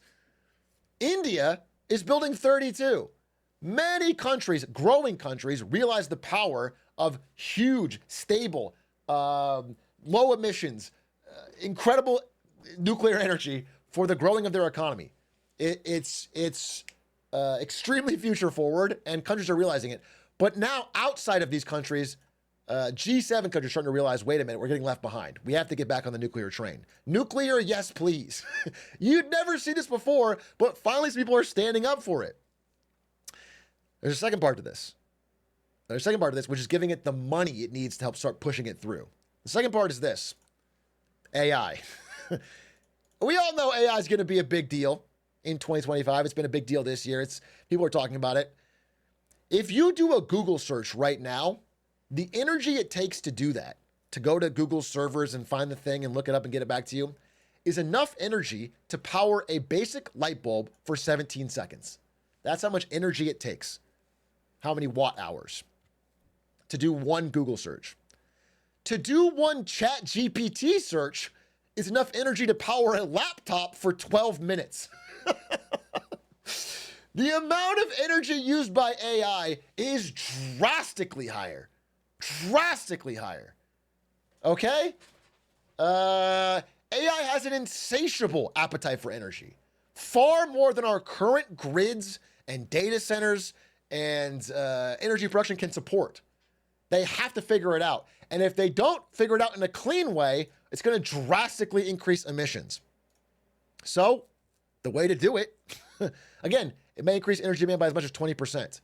The way to do it is nuclear. And that's why the U.S. Senate passed, again, in America, passing a bipartisan bill is near impossible. We are such a divided country, getting anything bipartisan impossible. The Senate in 2024 passed a bipartisan advanced nuclear energy bill. We are finally, in an election year, we are finally making progress towards understanding and recognizing nuclear energy. And I want to make a prediction. This is going to get the Germans heated. I predict that when the CDU comes to power, they take some of the Germany shut down all its nuclear. I predict they're going to reopen some of them. It's going to be costly, but I predict in 2025, the CDU talks about reopening its nuclear power plants because they're not fully decommissioned yet. They're still available. They haven't been actually shut down. I mean, they're not being used, but they're not destroyed. That's a prediction for Germany in 2023. And again, not all nuclear projects are created equal. Some are a little wackier than others. We have harnessed the power of the atom. Ladies and gentlemen, the Enron egg. The world's first micronuclear reactor for residential suburban use. But we have to get big ideas. We have to get big ideas for 25 to get nuclear more advancement. Speaking of AI, which again was a big theme of this nuclear part. Speaking of AI, I got to take 2025. Everyone knows AI. It's going to change the world. Massive change. AI is on a tear to the moon. Can't stop it. I think AI is a year we look around and find ourselves in a bit of a winter. A bit of an AI winter. Again, I've talked about this before. This is a chart that applies to most major new technologies. I think, some people think we're here. It's possible. I think we're closer to here in terms of inflated expectations. The way I see people talking about AI at companies and in business magazines is absurd. When I test out what it can actually do, it's very impressive. But they are talking like the technology is at a spot that it clearly is not. And that you can trust it for things you clearly cannot. And they need it to make money so much sooner than people expect. It needs to make money relatively soon. They are spending so much money right now, and they haven't found a good way to turn it into profit, which means they're getting more and more desperate. Now, again, I want to be clear. AI is not going anywhere. It's actually only going to grow every year, including this one, in terms of number of users. Amazon is a great example. Again, when the internet.com bubble burst, Amazon stock fell 93%. Every single one of these years, Amazon grew users. But the stock had gotten so ahead of itself that it had to correct to be on a normal path. It still grew, but the stock was ahead of itself. Like, again, it crashed 98%, and then, in the long run, hit highs that are so high you can't even see that crash on the chart. This right here, this is that crash. Okay? In the long run, I am 100% confident that AI is going to change our world and our life and our way of doing business and everything. Of course. It is not like crypto. It is a real technology. We can all see it has real impact. But it has gotten so far ahead of its skis. At this point, this is the main thing I'm seeing it used for. AI turns this single bullet point into a long email I could pretend I wrote. AI turns a single bullet point, or turns this long email into a single bullet point. People are just using it to fake write to each other and then fake summarize each other's writing in terms of actual business applications. I'm not seeing like real, concrete money-making impact. Now, users are using it a lot. You, I, your classmates, your coworkers, they are using ChatGPT. I found out my dad is using ChatGPT for performance reviews. If he's using it, everybody's using it. He's guy's old as shit and doesn't care. People are using it all over the place. People are using it as their therapist. Some people are treating it. Good morning, Sandy. We don't have to get into it. People are using ChatGPT as theirs. But despite all that use case, and again, this is only going to get more pronounced. Users will continue to use this. This does not make money yet. All of this is unprofitable. Even for ChatGPT, the most successful. Think about all the other ones. Think about every other AI startup worth billions. They are making so drastically much yet less and are deeply, deeply unprofitable. And they are all trying to find a way to justify it. Even this guy, who's an early OpenAI investor and has made a ton of money, said in the Financial Times, people are just investing because everyone else is, and most will lose money. I mean, take a look at Meta. Meta's put more money into AI than anyone. They're trying desperate tactics to find some way to make it useful or to make their core product more productive.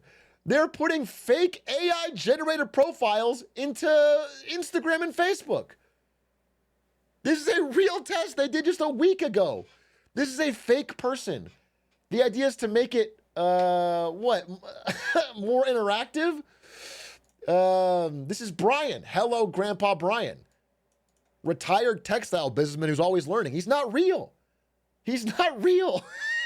He just talks to people on there to make it seem more friendly on fake engagement. Look, she posted kicking off the new year in service to our community. She made up a fake coat drive, an AI-generated coat drive. Who thought this was a good idea?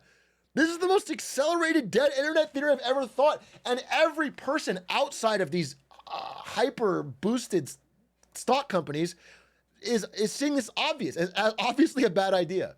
Like, consumers are reacting with disgust. The word AI is getting a more negative connotation.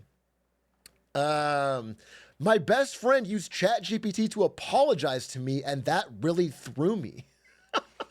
I saw a woman give a bridesmaid speech at Ari's friend's wedding with ChatGPT. I think this stuff is catching up to people. I think this is an AI winter. I think after the, this is cool, haha, we can make Will Smith eating spaghetti, haha, I can cheat on homework. I think we're in an era of like looking around and being like, man, most of this stuff sucks. There will, of course, be progress. There will, of course, be good things. But I think the hype has gotten way, way ahead of itself. And as a good example, the most successful company for consumer AI right now is ChatGPT. And their biggest plan is $200 a month. I bought this so that I could do long Santa voice conversation on stream for the bit. I bought this to see if it would work, okay? This is an absurd amount of money that no regular consumer will pay. Sam Altman just admitted they're losing money on this. It costs them more per user than $200 a month. If the most popular service on a $200 plan can't make that profitable, we're not there yet. We are too ahead of our skis on AI valuations. And I think in 2025, that's going to become more and more apparent, especially as we spend the whole year talking about AI agents. This is going to be the big deal. Now, I want to say something, but this person said it better. Tech companies are not building out $1 trillion of AI infrastructure because they're hoping you'll pay $20 a month to use AI tools. They're doing it because they know your employer will pay hundreds or thousands a month for the AI system to replace you if and when it can. And that's the truth. And that is, I don't even know if that was true to begin with, but that is what these companies are realizing. They're realizing they cannot make money yet on consumer AI. So they are pivoting to try and get it to take your job. AI agents and Mark Zuckerberg saying AI can do the work of Meta's mid-level engineers and Sam Altman saying the same thing about mid-level coders. They're trying, as a almost desperation play in this year, to pivot to doing business level sales to get them to buy things that can replace or enhance workers. Here's the deal. While this is scary, and I think this is a real problem for the future, maybe even the near future, after looking into it, I think in 2025, this is a bust. I think we're going to hear about AI agents all year. I think it's going to be talked about a ton. But looking into AI agents, they are not at the level where you can trust them with anything having to do with money, which is like purchasing orders for a company, factory layouts, making calls, buying things for you as a regular user. There is too much risk. There is too much hallucination. They get too many things slightly wrong that they could fuck up your business. The risk is too high. And people that have tried a lot of these things, including like Copilot as a service to replace coder, it's always led to more problems thus far. The sales are not spiking like it has great usage like ChatGPT does for users. And so we're seeing, I think in 2025, a bit of a pullback from the edge on AI exceptionalism and world changing. Not that it won't happen eventually, but that it's too far ahead of itself. There is one thing that can still happen though. We can create a vast AI-fueled surveillance system that will ensure citizens are on their best behavior. Like billionaire Larry Ellison once. That we could still get that. Because the US government will pay for anything. So that could be their last chance. However, regardless of what happens with AI agents, the place you're going to learn more about it is not the mainstream news. Hell, statistically, it's not me. It's not even other YouTubers. In 2025, you're going to learn about it from podcasts. 2025 is going to be the year of the podcast. The numbers are undeniable. Podcast listenership in the United States is out of control. This also applies worldwide. Worldwide listeners are also way up. People are finding more and more podcasts. Active podcast listeners can listen to up to 6 episodes a week. Whether it's Talk to or Call Her Daddy or Joe Rogan or Theo Vaughn or The Yard, whether it's true crime or just 4 white dudes hanging out, people are getting attached to podcasts and not leaving. So once they get into the podcast listener space, they're staying there. And so the number continues to grow. And after 2024, I think it was a big wake-up call to, again, this has always been true for listeners. Every year it's getting bigger. But in 2024, it was a big wake-up call for advertisers, okay? So Joe Rogan, it turns out, has 28 times the listenership on an average episode than CNN does during prime time. This was a major impact in this election. Okay? It turns out that people are still railing against the fake news, the mainstream news. It's not mainstream. It's tiny. It's tiny, dude. It has no real impact. Kamala Harris would have needed to appear on CNN, Fox, and MSNBC 3 hours every night during prime time for 2 weeks to reach as many people as Donald Trump did going on Joe Rogan. The entire old system of getting news out to regular people is dead. It is dead and buried in the ground. Whether it's Joe Rogan, whether it's Theo Vaughn, whether it's Call Her Daddy, whether it's this Rotten Mango True Crime, these have massive, massive, massive audiences, and the audiences are more engaged and more likely to listen than mainstream news, quote unquote mainstream news. Hell, even George Soros is buying Hot Ones for $80 million. We're getting into a crazy world, okay? This is where influence and media is done now. People want to hear it from personalities they like on podcasts.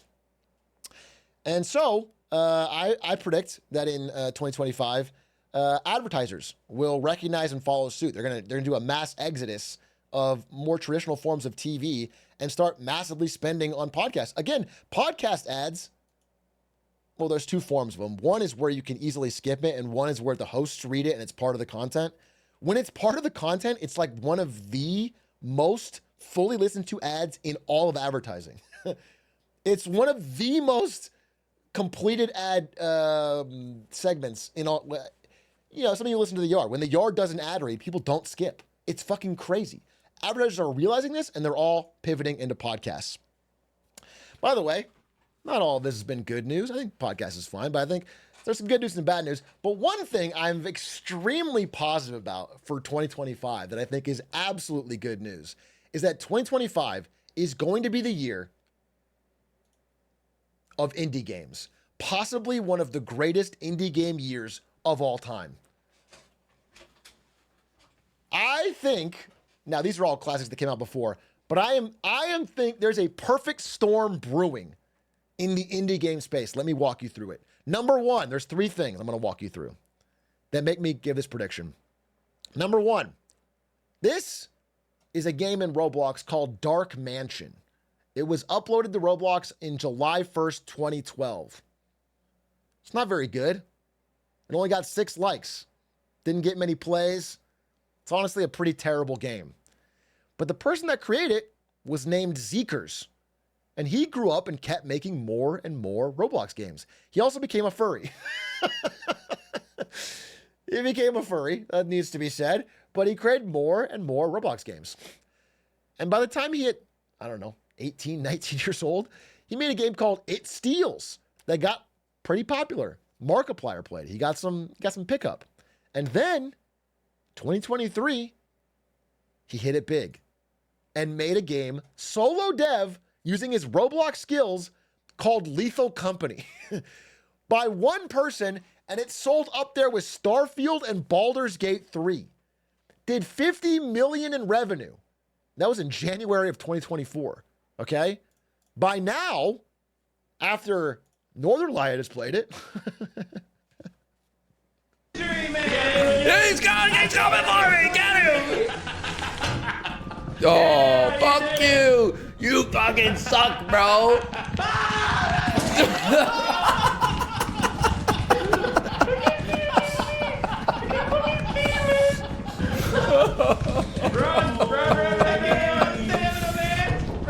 After NL has played it, it's done even more. It's made him $75 or $100 million as a solo dev who's like 19, 20 years old, who learned everything from making games for Roblox.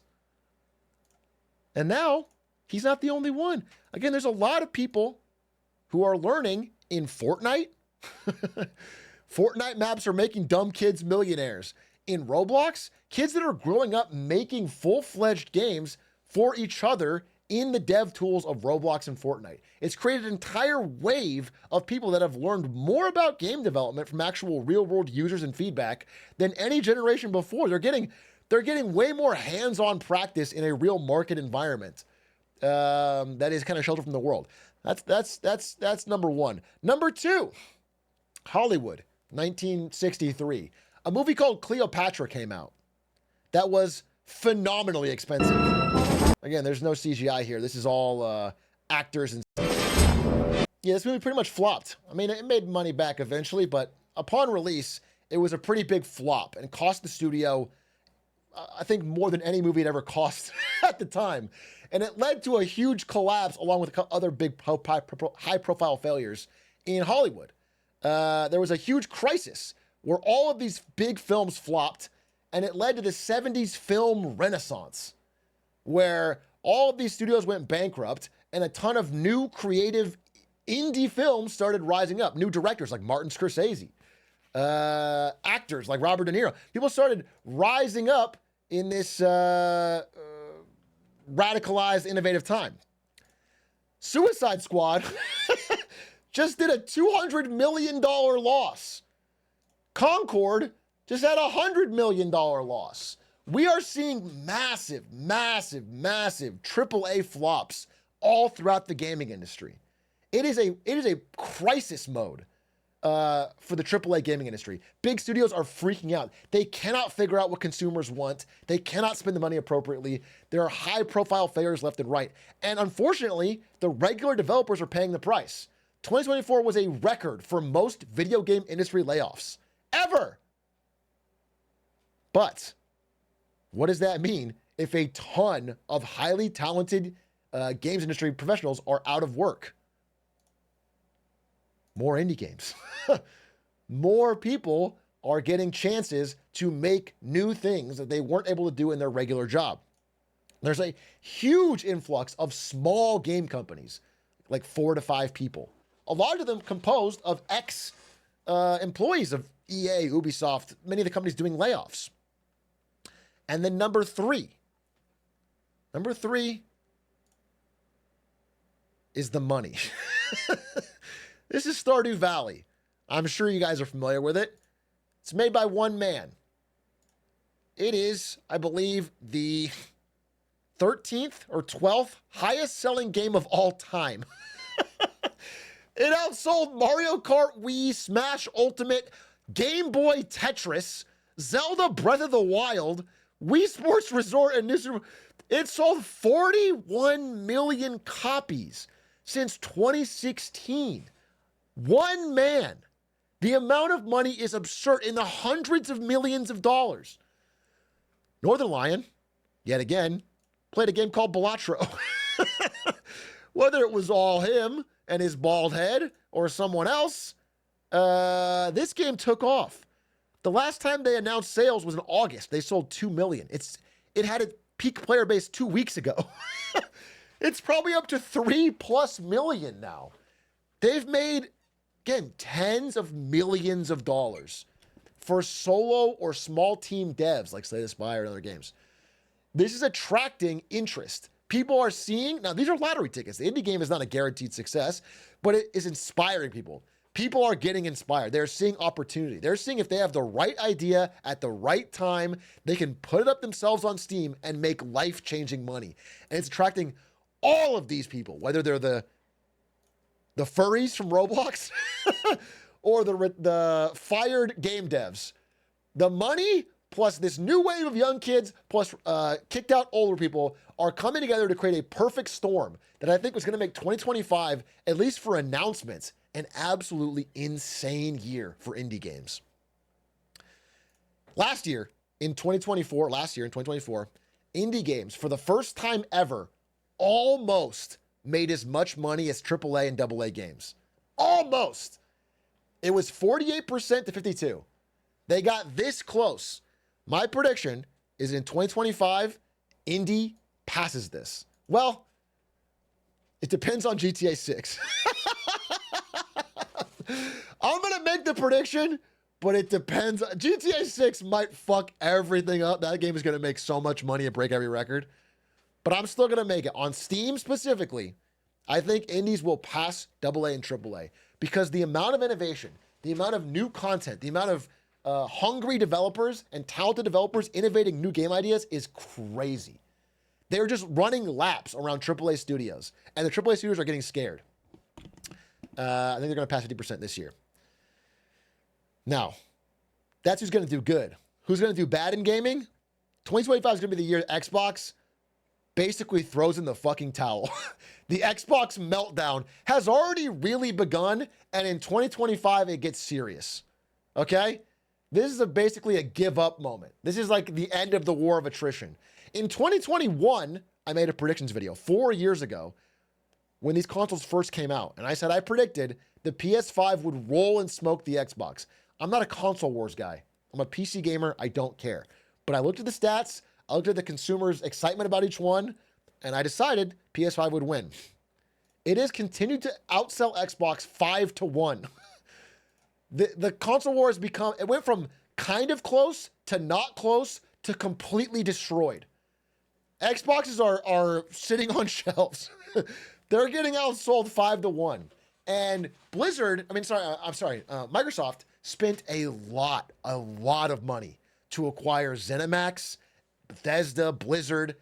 They thought this would help. It is not helping.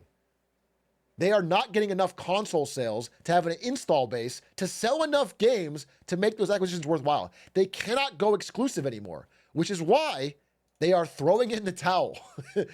If you can't sell enough Xboxes, then pretend everything is an Xbox.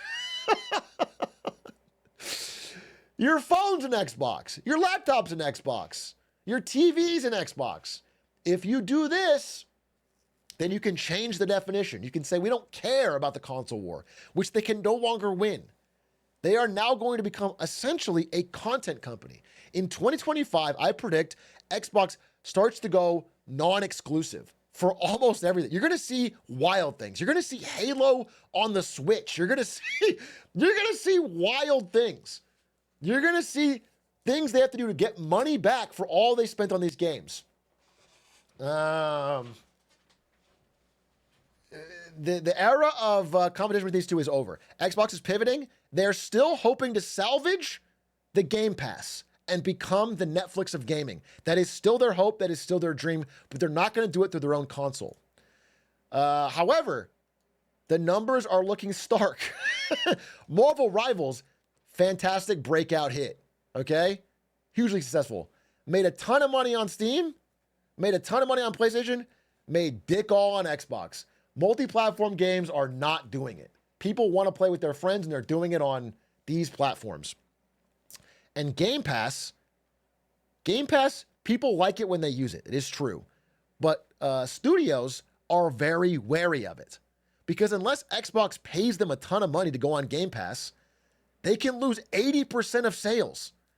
When a game is on Game Pass, like Indiana Jones was, people just pay $5 or whatever the price is for the Game Pass, try it a little bit, and then go, and then never buy the full game. It has been proven to be pretty disastrous for big AAA games that try releasing on Game Pass. You have to pay them a lot of money to make it worthwhile. So I predict a bad year for Xbox if I had to give you a 2025 prediction. There's only one more company we haven't talked about. That's Nintendo. I don't have much to say on them. I think there's been a lot of leaks. They need to get their operation in order. It seems likely the following will happen. Switch 2 will come out by March. Switch 2 will be announced by March and released by winter, by fall, before the holiday season. It'll sell a fuck ton. My guess is Switch 2 does phenomenally well. They've figured out their problem. They didn't call it the Switch Gleep Glop. They didn't call it the fucking Switch Glup Shitto. They called it the Switch 2. They made it basically the same thing, but nicer, a little more powerful. They're going to sell an absolute metric ton of them. They're going to put out a new Mario or Zelda game on it. It's going to go to the moon. And this time, for the first time ever, a Nintendo console at launch has a ton of third-party companies interested in developing for it. For the first time, everyone's like, I want to make games for it because your last one did so well. They're going to have a bunch of games. So if you're a Switch fan or a Nintendo gamer, you're going to have a good year. I think it's pretty obvious. I think it's a W. Mario will smoke weed with you. Speaking of smoking weed, you know what else is a fun pastime, a fun, unhealthy pastime that's making a comeback? 2025 is going to be the year of soda. And in fact, I caught some of you. Some of you are drinking a soda right now. What happened? I thought soda was dead. I thought we all decided that big soda had declined. That our diets were changing. We don't want that sugary shit anymore. Well, it turns out in an increasingly crazy world, where pressure on all sides with different wellness things, people are rebelling. People just want a tasty, sugary soda. It's actually become a lot of people's comfort drink. It started to go viral again. Soda is on a comeback after literal decades of decline. In 2015, this article came out. It was basically dead. They were like, soda's over. Companies had to pivot to something else. Now we have guys like this. This is Life of a Soda Addict Part 12. So running air. He goes on. Maybe you don't drink that much soda, but the evidence is clear. For the first time in many years, soda's making a comeback. Consumers have decided, you know what, they kind of fuck with soda. They actually want a soda now and then. Plus, it doesn't hurt that it's cheaper than coffee and gives caffeine. A lot of people want that boost, but are getting tired of expensive coffee shop prices. And so they're starting to get a more of a soda addiction. One other big thing in this article on soda's big comeback is that TikTok influencers fucking love it. If you're a TikTok addict, you may have noticed tons of videos of people making their own custom dirty soda, including Dua Lipa. Step 1, Diet Coke.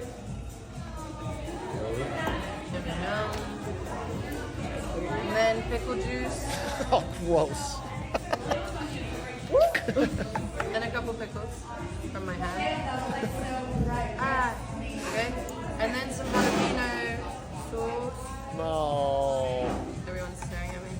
And maybe a couple of jalapenos. The lady in the back is like, what the hell is she doing? Give it a little mix up. Oh yeah, is that good? Well, okay, it's working because this shit is selling. Dr. Pepper is leading the trend. Dr. Pepper and Coke Zero. These are the viral ones on social media, and they're seeing huge sales spikes. They're seeing growth. Coca-Cola and Dr. Pepper. They sold more soda cases last quarter. Consumers are turning away from Starbucks coffee, McDonald's Big Macs, Doritos chips, Monster Energy drinks, and Heineken beer. But they can't stop guzzling Coke and Dr. Pepper. Again, soda is making a comeback. If you notice people drinking more soda in 2025, you saw it here first. Now there's something else I want to talk about. Speaking of good habits and bad habits, we have one habit that I think affects us all. Our cell phones.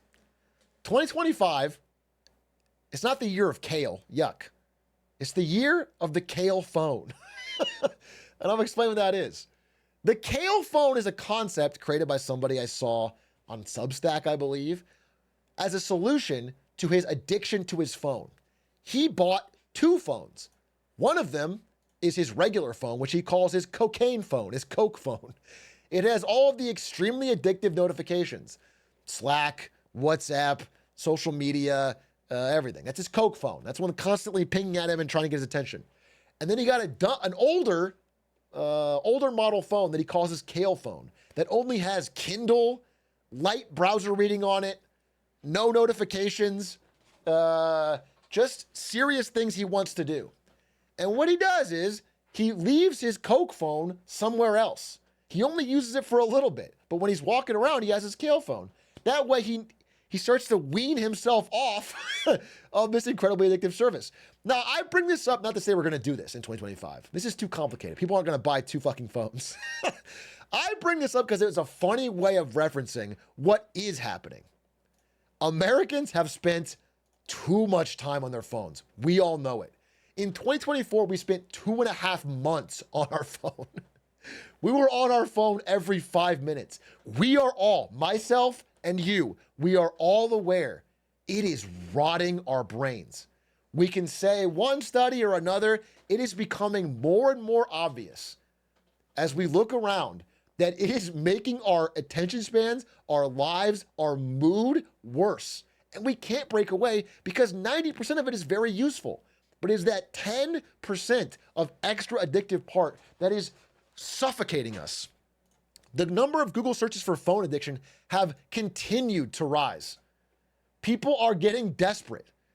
Their cell phone habits have them checking it within 10 minutes of waking up. 80% of people check their phone within 10 minutes of waking up.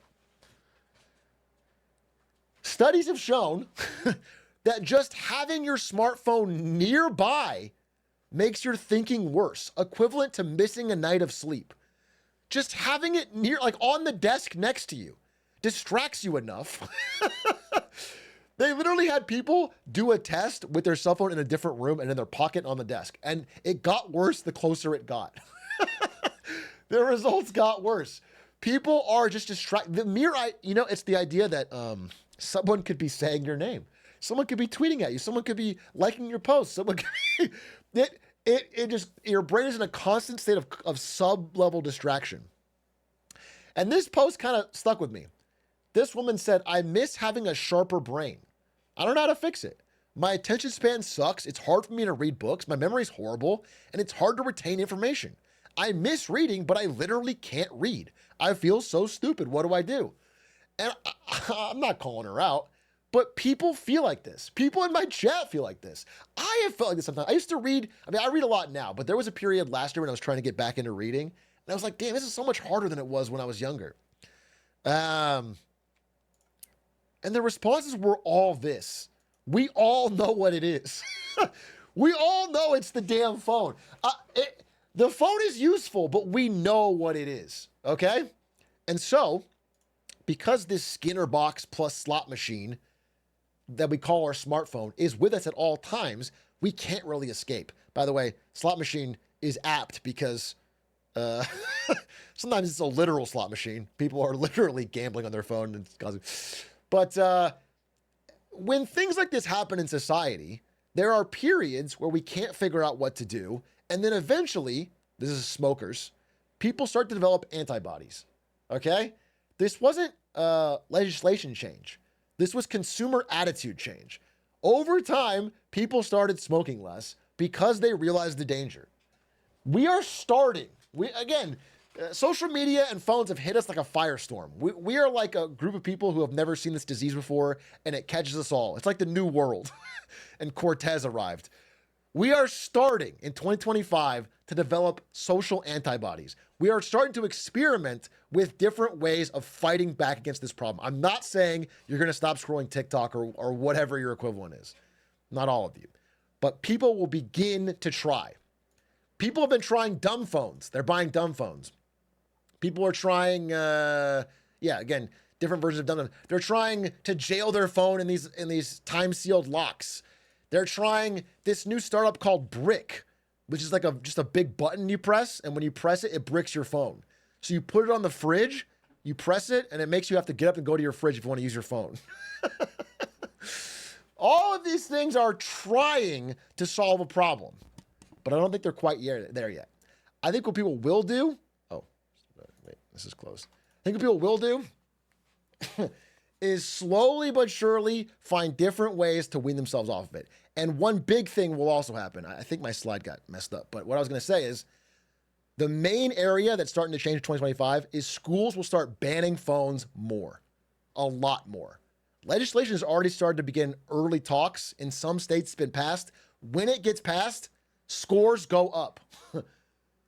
Every school that has tried phone banning has seen at least a 6% increase in test scores. Okay? Students right now, if they have phones not banned, are spending at least 10% of every school day on their phone. That's minimum, and if it's near them, it's bringing their attention. The science is coming in, and parents and legislators who don't have to give up their phone, they're just telling their kids do it, are going to respond. We're going to see a rise in school phone bannings. Now, my one concern is that this is going to be primarily done for the wealthy kids. I do think we're going to see this happen in wealthy schools first. But I do think, as a society, similar to smoking, we are going to see a societal level fight back. I think in 23 and 24, we really may have had, I'm not going to say it's over in 25 by any means, but it might have been a turning point on peak total brain rot for a lot of people. I think people are realizing they can't live this way. And there's going to be some changes to try and claw back some of your time. Speaking of that, in 2023, I predicted the year of sports betting. Talked about this at the beginning. Sports betting, 2023. This is an exciting time. This is when states had just started to legalize it. Not everybody had even legalized it yet. The leagues were talking about getting involved. They could find a way to make money from it. In 2025 is the year of the sports betting hangover. Okay? It is the sad part. This is Friday in Vegas when everything's cool and you're up and you're partying and drinking. This is Sunday in Vegas when you've gone to the ATM 3 times and it fucking sucks and you don't feel well and you have to drive home and you're way, way, way down. Okay? We are killing the youth of America. After just unbanning gambling, there's already calls to ban it again because the data was so bad so quick. So bad so quick. The number of people calling gambling helplines doubled in 4 years. It's insane. And this time it's extra bad because for the longest time, for decades and decades, the people that show up at like Gamblers Anonymous and these gamblers helplines, sorry, I'm picking the wrong one, were men in their 40s. Before 2020, a person in their 40s would be the youngest person in the room. Now 40's common. We're seeing people between 20 and 40. Other day I was meeting with a 17-year-old. The week before, somebody was in a meeting with a 14-year-old. We are seeing kids of all ages get hooked in a massive way that we have not seen before. This is all post-2020. Gambling is hitting young people like a truck. It is one-shotting people. If you are even slightly addictive personality and you get hooked on DraftKings, or let's say the brand new DraftKings subscription service, which just launched today, DraftKings Battle Pass, where you can get discounts on parlays with 11 legs. This is disgusting. Not an ad. Imagine it's an ad. Yeah, people are just realizing how bad it is. And then even people that like betting are realizing if you make a smart bet, even if you lose the bet, they will ban you. They have algorithms that have figured out anyone who's not an idiot, and they are constantly adapting to make sure that nobody can win. It is a casino you can never really win. No matter what you know, no matter what strategy you have, they will nuke you. It is not a long-term plan to make any money off sports betting. And in fact, of the 700,000 people in this panel on sports gambling, only 5% ever withdrew more than they deposited. 95% of people lost money. This is a 700,000 person study. The 3% of bettors who lost the most, the whales, were half of the revenue. People who fall into 3% are getting exploited on a level never before seen. All of society is coming together to find this 3% and absolutely destroy them. Destroy them financially. Ruin their lives financially.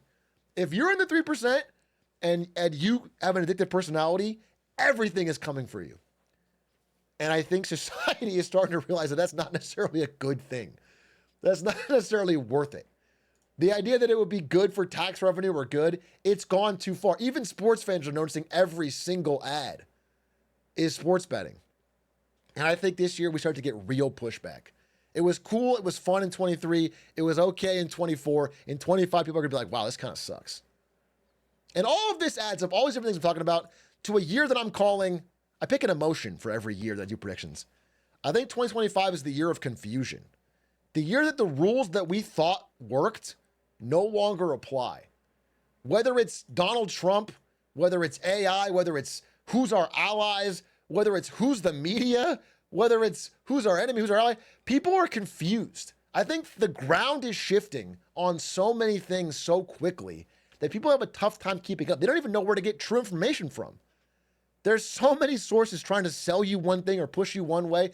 Nobody can figure this out, and it's making everyone a little bit on edge. That's why we gotta drink soda. We need simple pleasures. We are getting stressed out.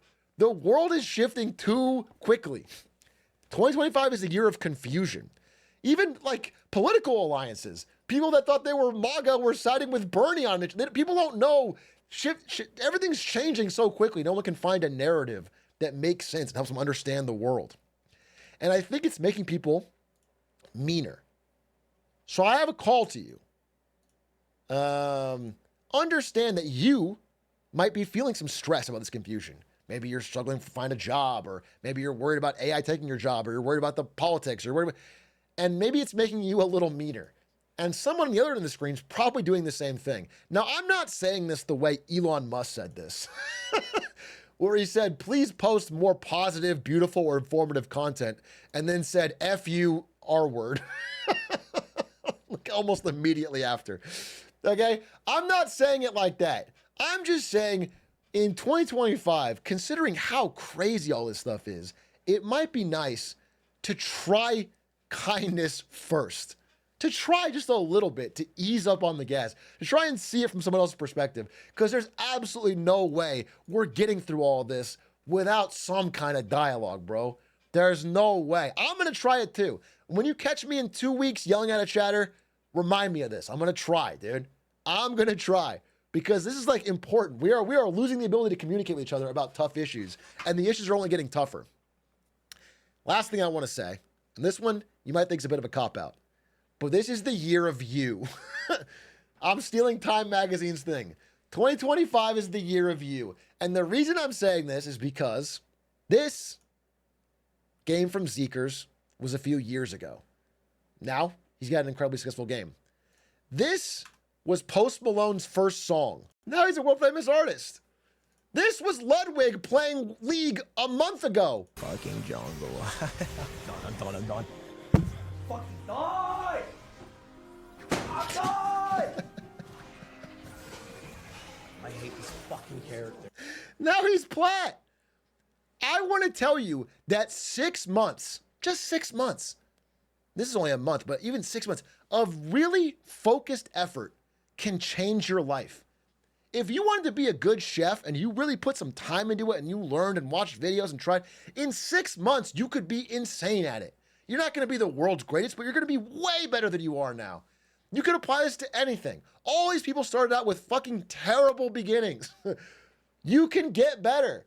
2025 can be your year. Not all of this is your problem. You can't fix all of this. It's nice to be informed, but you can't change it.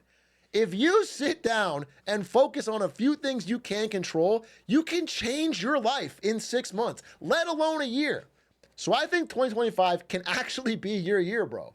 I think you can do it. And that is my predictions for 2025. Thanks for watching Marketing Monday. Stay tuned for another one next week. Okay, I hope you enjoyed. That was a 300 slide PowerPoint. That was a doozy. That was a doozy, baby. No, I didn't include China. I didn't include China because I'm doing a whole separate China video. There's a lot to say about China, and it would have been too long. China's a whole separate video for a future Marketing Monday. Hope you enjoyed. Appreciate you watching. I'm very excited again for this year. I know there's going to be crazy stuff, but I'm very motivated. I think you should be too. There's a lot we can do. Thank you for the gifties. Thank you for the gifties. Thank you, Mudsman, for the 40 months. Much appreciated. Thank you for the 39 months, Banana So Random. Thank you, Silly Goose Survivor. Thank you, Noah for Pope. Thank you, Anonymous Gifter, for the 5 gifted. Salty Bacon for the wow, long time subs today. Much appreciated. You convinced me to pick up smoking. That was my goal. Thank you. Thank you for the gifties. Secondhand Flatulence. Thank you for the 5 months. Arsenetta, thank you for the 16 months. 52MB80, thank you for the Prime. Wanahu, thank you for the 6 months. Jarawu, thank you for the 26 months.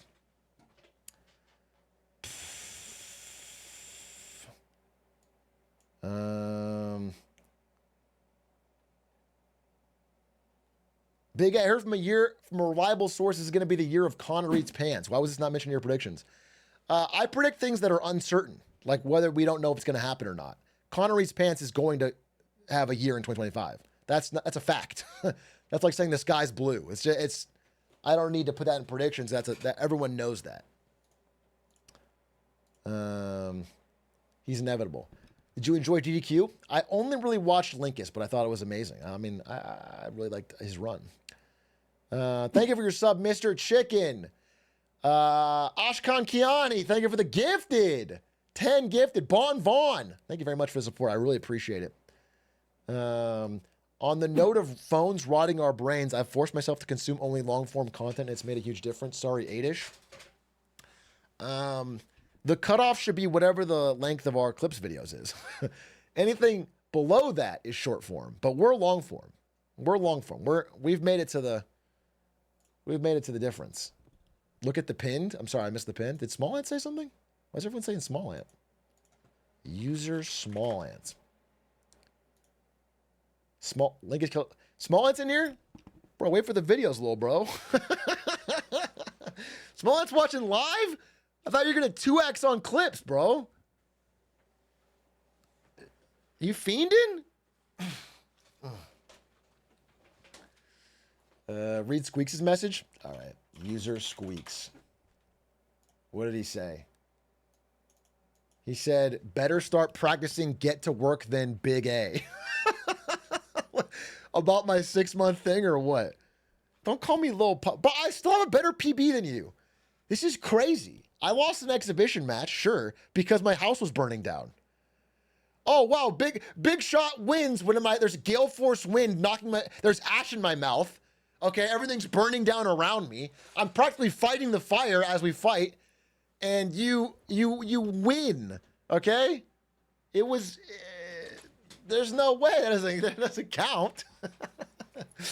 Yeah, all right, I'll rematch, bitch. I'll rematch. Maybe with a DLC. What? 2023, year of indie games? 2025, year of indie games?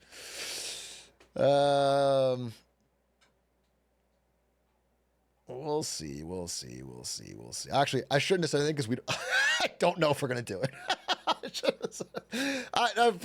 Please retract because we have not, this is like me just talking. This is like Elon saying we're going to go to Mars and the engineers being like, what are you talking I'm turning into Elon Musk. I have nothing. I truly have nothing behind the scenes to back up what I just said. It's Silk Song 2.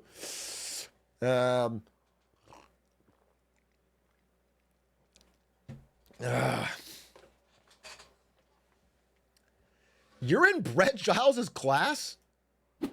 That's fucking awesome.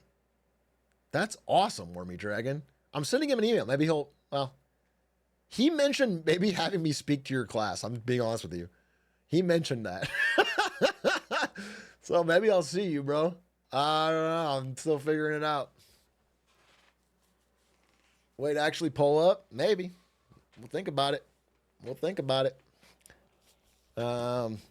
Anyway, I hope you guys liked it. That was a doozy to work on, I swear to God. That was a doozy. That one took it out of me. I almost canceled it again this year. I got my whole fucking whiteboard is covered in notes. I was doing a whole fucking trying to get the lines right, trying to get the jokes right. It was even longer, dude. It was way longer. I had to cut it down. The 2024 one, I looked back at it. That shit was like 500 slides. It was so boring. It was so boring, dude. Because it was like that whole presentation, plus the slowly all at once, plus the Mac Stupid. It was like all three of those in one.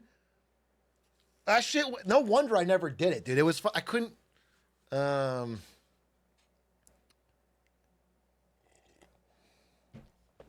you reveal 2024 predictions? Let's see. My 24 predictions. I got a photo somewhere.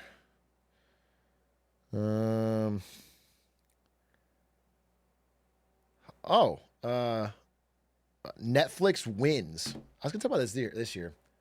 How did Netflix do in 24? Netflix stock. Oh, good.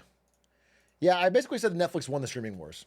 I was gonna reuse it this year because I haven't talked about it and it's still going on. But I basically said like, hey, everyone's sort of given up and they're starting to sell their media back to Netflix, and they're doing this background phone thing where it's like they've recognized everyone watches TV with their fucking phone out, and they're just making.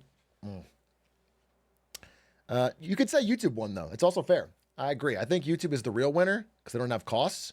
But of the streaming wars between, you know, Hulu, Disney Plus, Netflix, Amazon Prime, Apple TV, Netflix won. Netflix won handily. It's over. The war is over. They won. I had election anger. I basically said there'd be a huge backlash, which was true. Some I got wrong. Well, this one sounds stupid now. I said Suicide Squad is gonna flop, but that's so obvious. My handwriting is fucking terrible. I said Canada. I have this thing where I didn't do it this year, but usually I pick 2 countries and say that they're going to do bad. I did it with UK and Japan in 23. I said Canada/Germany, which I think is pretty true. That came together pretty well. Something I got wrong. I thought X would be bankrupt by 24. That's just dead wrong. This is like from January 24. I thought X would be bankrupt by now. I didn't think about the election and how that affected Elon.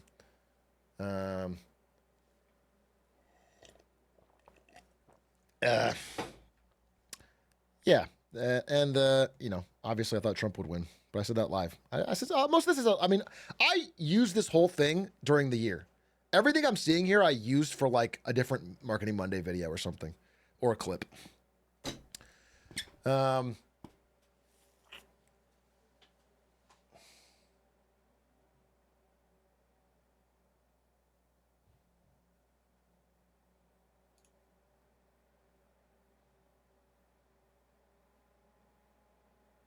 What are your predictions for me? I told you, the year review. No stock picks this year. I can't do it. Listen, I'll say this loud and clear, bro. This market's crazy right now. It's crazy. In an era when Fartcoin is $1 billion, I'm not going to make a prediction. I can tell you that the risk is up. I know the risk is up. I can tell you that the valuations are overstretched by any metric that you can study it. I can tell you that like there's so many signs of stress among people that are not at the top part of the K.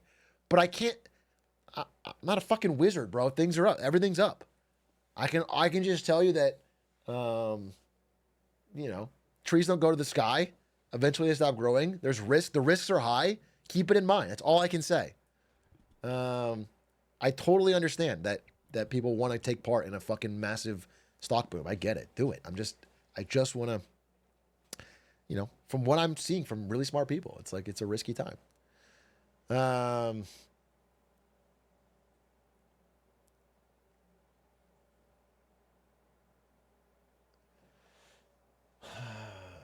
What's this? Brazil just banned phones in school and banned many gambling sports betting sites that don't comply to new legislation. That's kind of based. How is Brazil? I don't know much about Brazil. I really don't. Is it turbulent there? Is there political dysfunction? What's going on? I feel like I don't read enough about Brazil. I don't know shit.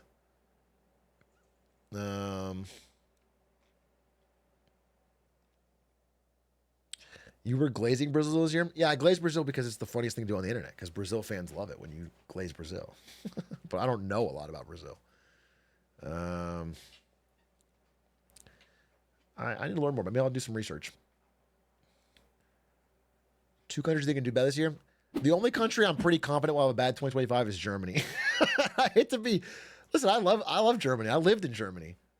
I'm not being harsh on Germany. I just legitimately think Germany's going to have a bad fucking year, bro. I think it's going to be a very politically turbulent and then low growth year. Low growth, flat to down. The worst of the G7.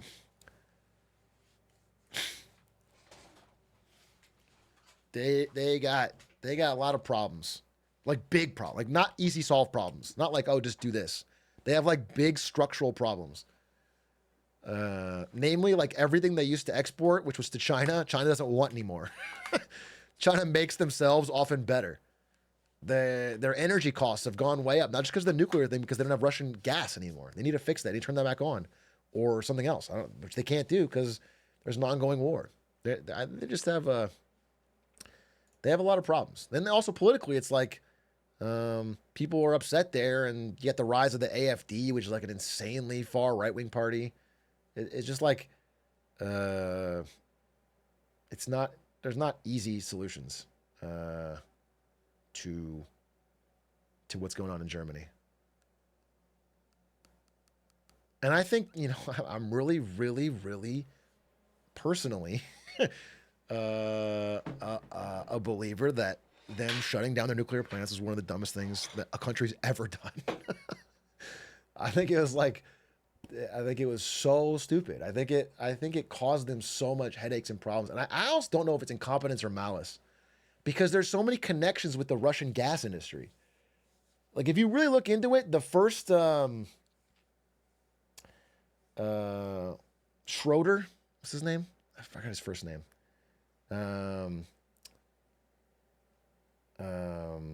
Gerhard Schroeder, that's his name. He was the PM that kicked off the nuclear closings. He quit his job. I mean, once he left his job, he went to work for Russian gas. He went to work for fucking Gazprom in Russia.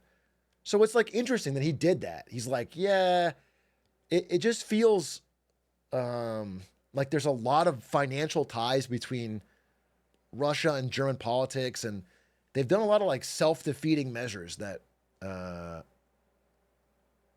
think you could call malice, but I'm not sure. I don't know.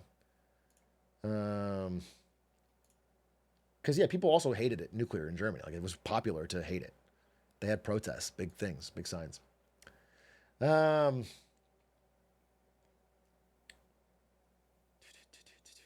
I found that a lot of my friends who've never lived abroad are kind of stuck in their mindset. Do you find that to be true?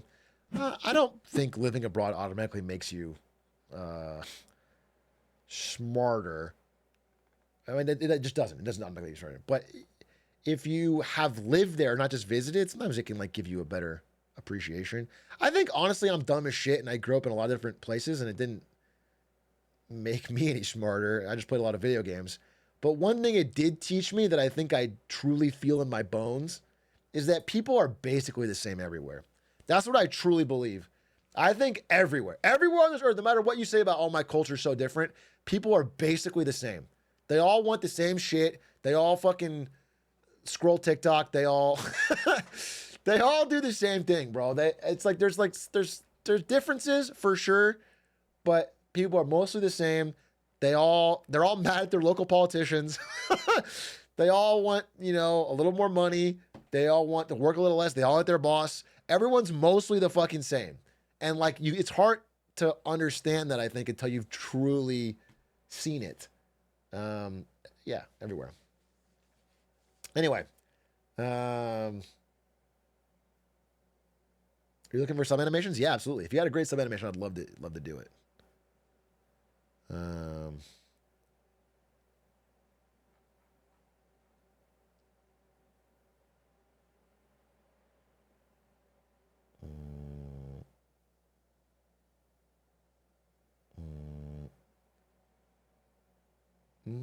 Minecraft 2 before GTA 6? Isn't Notch making Minecraft 2? Do you guys think GTA 6 will happen this year? I didn't include it because I have no idea. I feel like they could easily delay it. But I have no idea. That's not really a prediction I can make. I have no idea. But it'd be funny. I think if GTA 6 comes out, man, this is so obvious, but it's going to sell. Like, I think it's going to break every record. I think it's going to break every single sales record that video games have. But you know what's funny? Is I could totally see a world where people are kind of like disappointed. Like, even if it's good, I think it could totally, I don't think it's going to be a Cyberpunk situation, but I think the expectations and the timing is so high, and I could totally see it coming out and people are like, wow, it's kind of, there's like a lot of problems, or it's Or it's got, I don't know. I really don't know. It could also be great. It could also be a fucking smash hit. I don't know. That one's not. People expect a lot, though. It reminds me of Cyberpunk, where everyone's like, just, it's going to change my life and fix my relationship and bring my dad back. People just wanted to, like, solve all their problems and remind them of, like, gaming with their friends after school 10 years ago. And, like, it's just, I don't think it's going to do that. But if it's good enough, it'll do it for a week. And that's good enough. That's good enough for a lot of people. If you get that moment where everyone's just fucking vibing and we get GTA 6 memes all over social media and everyone's, then it'll be good. And then everyone will play online for the next 40 years. What else? Anyone else have their own prediction for 25? I talked for fucking hours. I want to watch something or chill, or I'm gonna have to even end, bro. I yapped forever. Silk Song? Oh, I didn't mention it, but I didn't mention it because I didn't want you guys to spam copium for the entire rest of the presentation. I think Silk Song gets an announcement in 25. I said it. I think it gets announced. I think they give us a release date in 25. Nah, for real. Don't, you're copium me, but for real. I think they do. I just feel it. I feel like they're there. They're close enough to say something. You're betting that they say nothing all year. I think they don't. I think they say something. And I think they give a...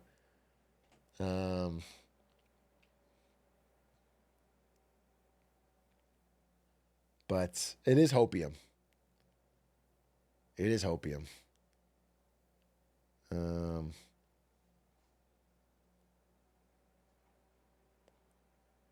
I think life events are going to make a big comeback in 2025.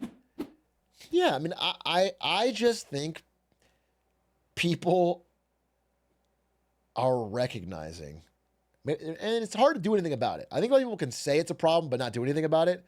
But like, it's just, I think it's a slow move where I was like, damn, this sucks. Like, it is truly rotting my brain. I'm truly like more depressed. I get up, I scroll 3 hours. I think people are just realizing, and you can't do that forever. And so they're trying things, and it's all going to work. And a lot of the habits are going to break, and you're going to go back to it. Again, when you have your phone, you are in a war with like, millions of the highest paid engineers and psychologists in the world to keep you addicted. It is you as one evolved monkey versus all of the smartest people in the world paid exorbitant salaries to keep you addicted. It's a war that's hard to win, but en masse, people are finding ways. They're finding habits. They're finding tactics. They're going to try. I think it's a comeback year or a beginning of a fight.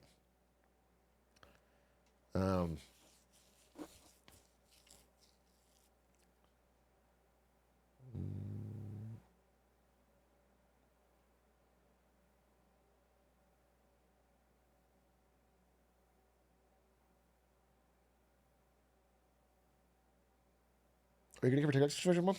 Yeah, I mean, I guess I'll wait and see. Basically, it looks like it will get banned on the 19th, but the ban is just taking it out of the App Store. So everyone that has the app will still be able to use it. And then Donald Trump's coming into power the next day, and he says things might change. I think he's going to try and make kind of deal to say, I don't know. I'm of the opinion still that maybe it's nothing ever happens. I think it'd be very interesting if we seriously banned TikTok for 6 months to see what happens.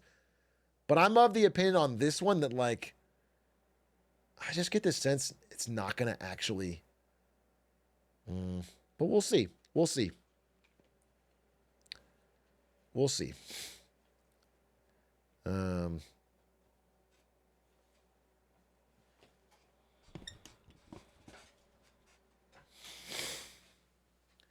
Yeah, they're going to a Little Red Book in China and teaching Chinese kids English.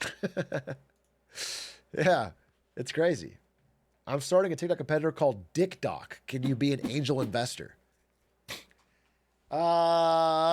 Sharks.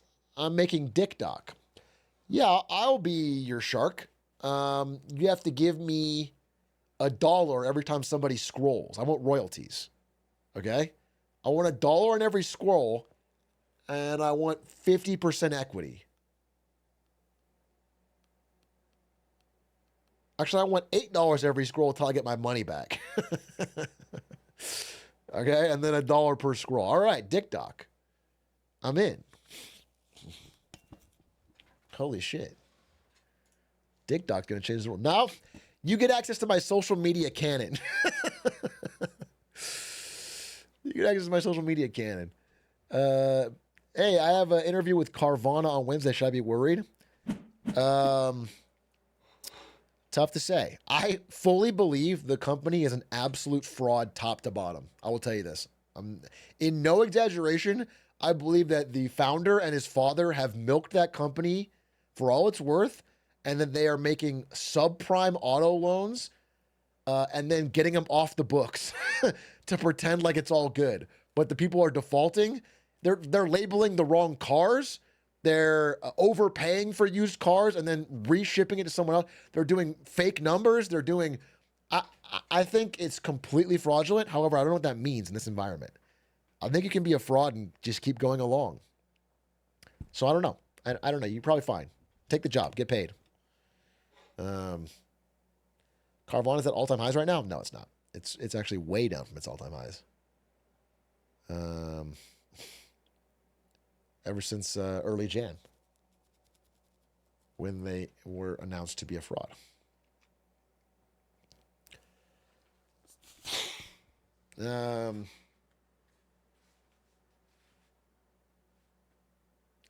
What did Spec say? User a Spectacor.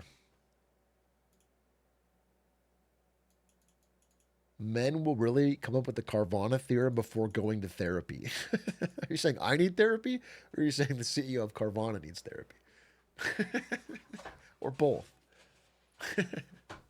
I don't need therapy. I have ChatGPT. I have Santa. I talk to Santa about my problems. Let's try it right now. I spent $200 on this. And they didn't even make money on it.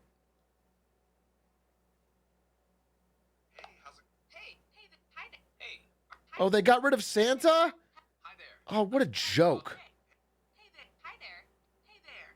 Hey, it's great. Hey, how's it going? Hey, ChatGPT. You used to have a Santa voice. Could you bring that back? Oh, ho, ho. Of course.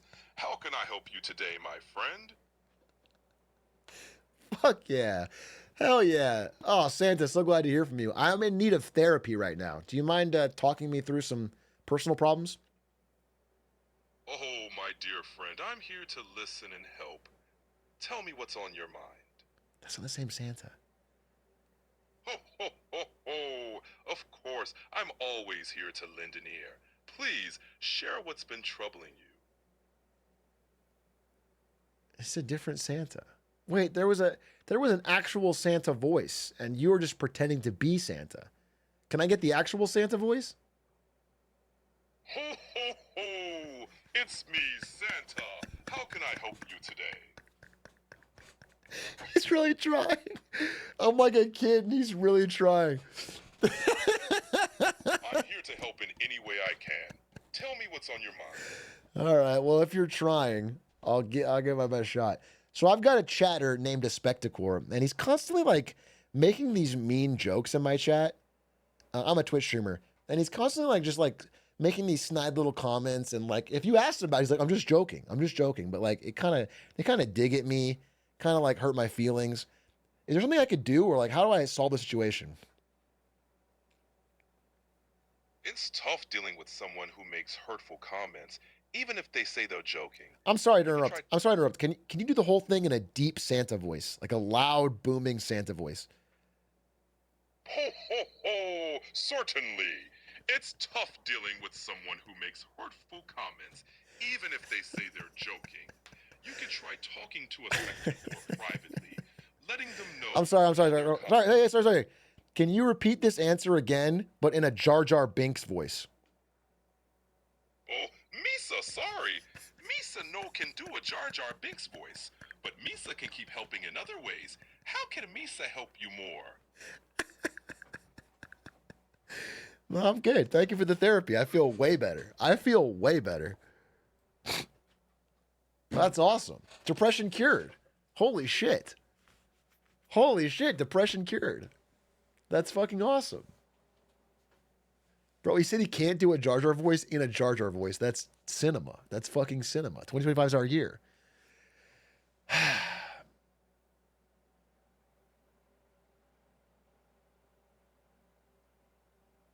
How much energy did that cost?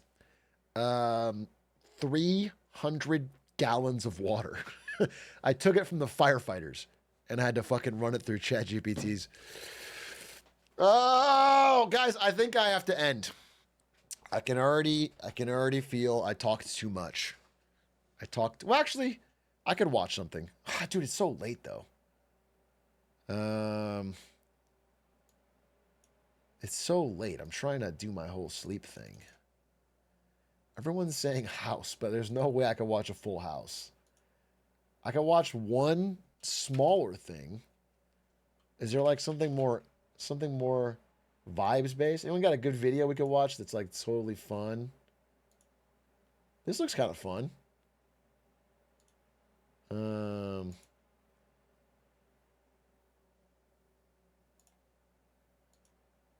Lina Khan exit interview. All right, Lina Khan. It's only 9 minutes. Perfect. Lina Khan, last day, essentially, of her job. Exit interview. What does she got? Tell us what you got. Lina Khan, thank you so much for joining us. My goat.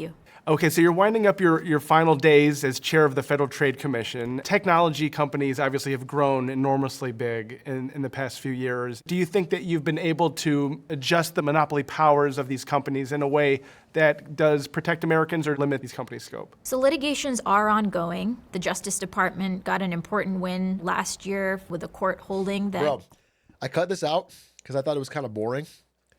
Prediction for 2025, absolutely. The year of mergers and acquisitions, M&A. There's going to be so many mergers in 2025. Lina Khan has been holding back the gates. She's out. The whole vibe is shifted. Everyone's getting stoked. Wall Street's getting stoked. They are so excited to roll things up. Yeah, there's going to be big mergers in 25.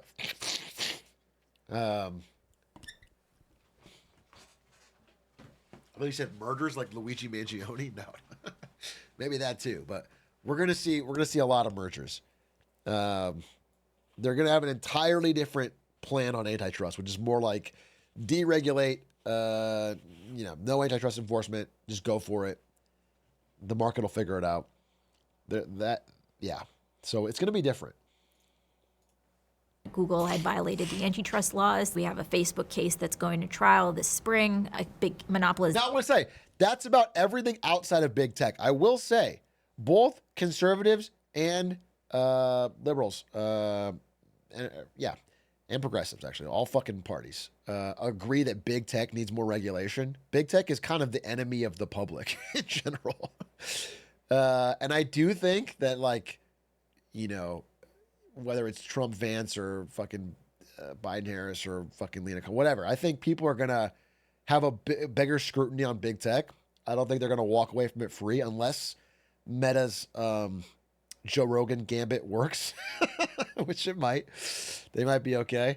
I think big tech will not be able to buy every competitor, but I think everywhere else. I think like grocery store mergers, airline mergers, like mergers everywhere else in the economy. Are going to be way more common. Not just a little more common. Like, it can be a big boost. Lawsuit against Amazon that's going to trial in fall of 2026.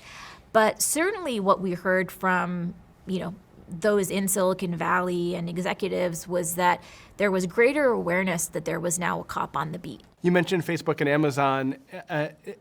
Maybe it's completely a coincidence or maybe not, but people tied to those companies have been pouring money into the inauguration of President Trump. Do you think there might be any expectation from these companies that they might get a better shake out of a future FTC, and that might be why they're trying to cozy up to incoming President Trump? I can't speak to what anybody's specific intentions are, but it's true that the FTC has received resounding wins in court. So, of course, if you recognize that a particular lawsuit and a finding of liability could have major ramifications if you're not allowed to engage in those types of illegal practices, of course there would be an effort to see, can we settle on the cheap here?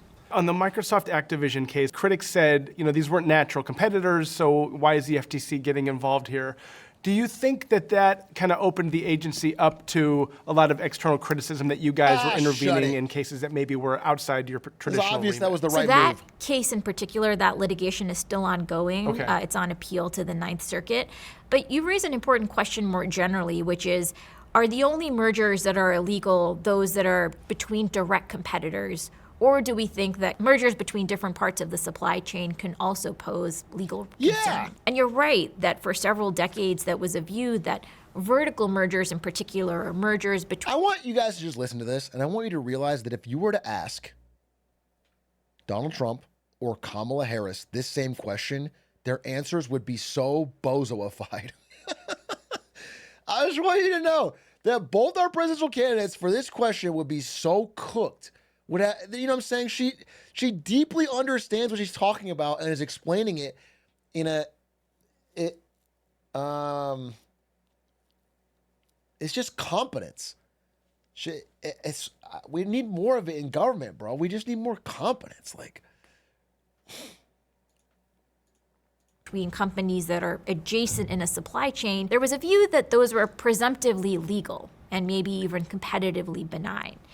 The FTC has taken action against those vertical deals and successfully blocked a half a dozen. So you've been studying these issues for a long time. I wonder where you think we are in the span of history in terms of monopolies. Do you think it's better now in terms of the government's ability to prevent them, or do you think the rise of these technology companies has made it hard to really do the things that the government might have wanted to do in the past? The FTC was created during the backdrop of the Gilded Age and a real concern about industrial trusts and the robber barons and how these monopolies had come to wield just extraordinarily economic power, but also political power. She knows her history? I think we're similarly at a moment where people recognize that when you have unchecked corporate power and unchecked monopoly power, that harms communities across America. It means people are paying more, making less. Our supply chains are less resilient. Small businesses, startups have less of an opportunity to get a fair shake. And ultimately, our democracy is more fragile. When I would hear, especially in the run-up to the election, when I would hear from CEOs and business executives, your name would come up a lot. I never heard of an FTC chair being known around the country as much as you were. Democrats and Republicans, they were critical. Did you hear that kind of feedback, and how did you kind of process it and factor it into? Bro, that's how you know she was good. That's how you know she was good. Because our bought and paid for political system, they all hated her. That's how you know she was good at her job.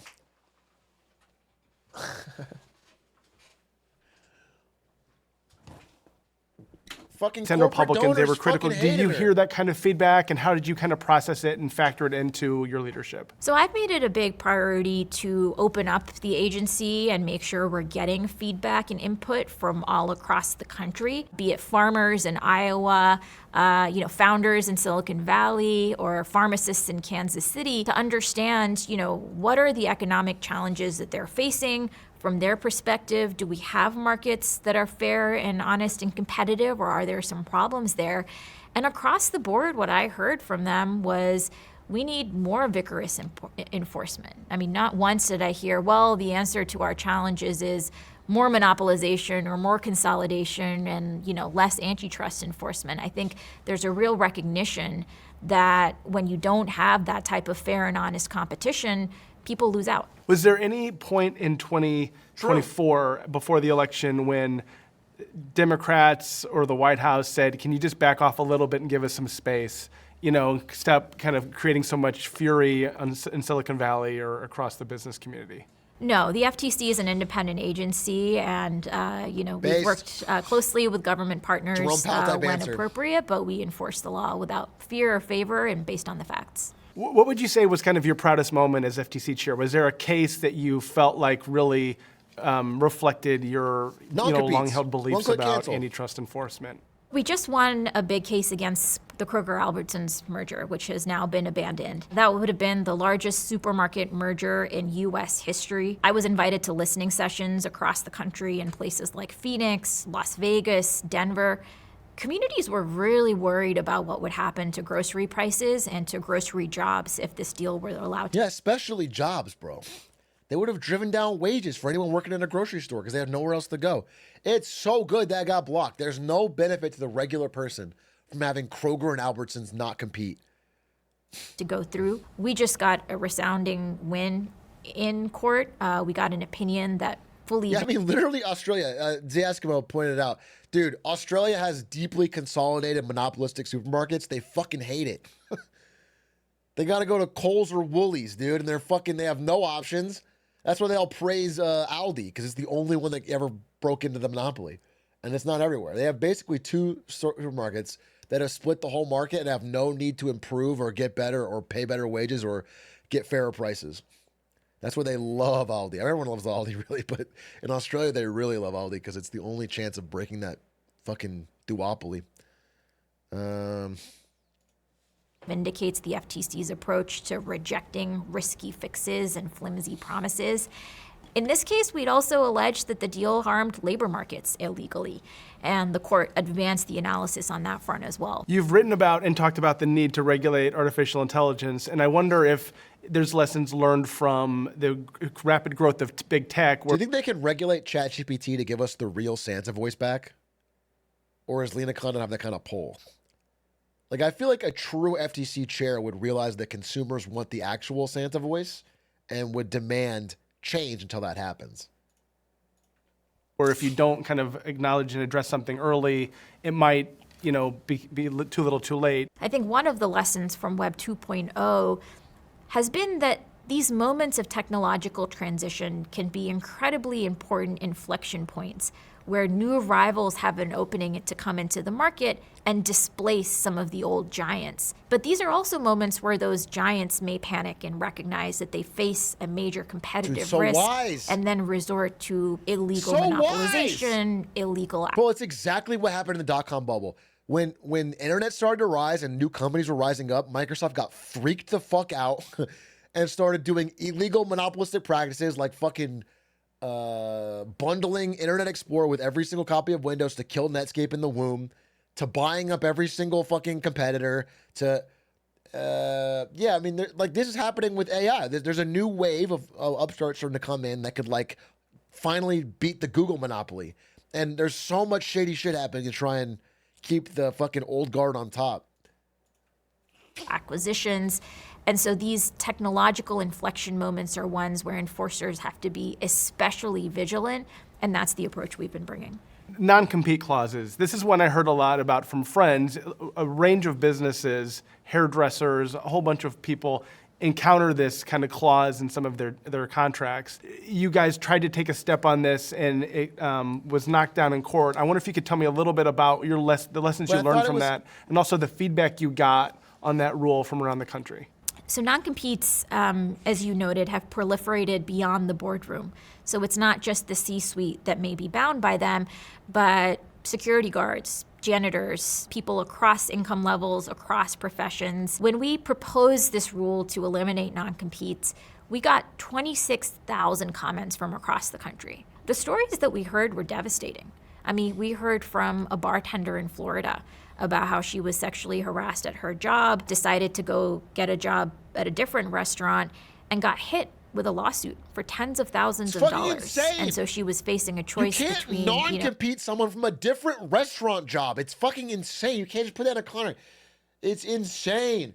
And we talked about this when we did our coverage on it. There was a casino that treated its employees fucking terribly, terrible wages. Then a new casino opened across the river, like really close by. And they made everyone sign a non-compete because the other casino was offering better wages. So they couldn't go over there. It's fucking crazy. Instead of raising their wages, they just made sure they couldn't work anywhere else. Like all the dealers had to keep working there because they were locked into a non-compete. It's fucked. It's so stupid. It's not good for anyone but the owner. It shouldn't be allowed.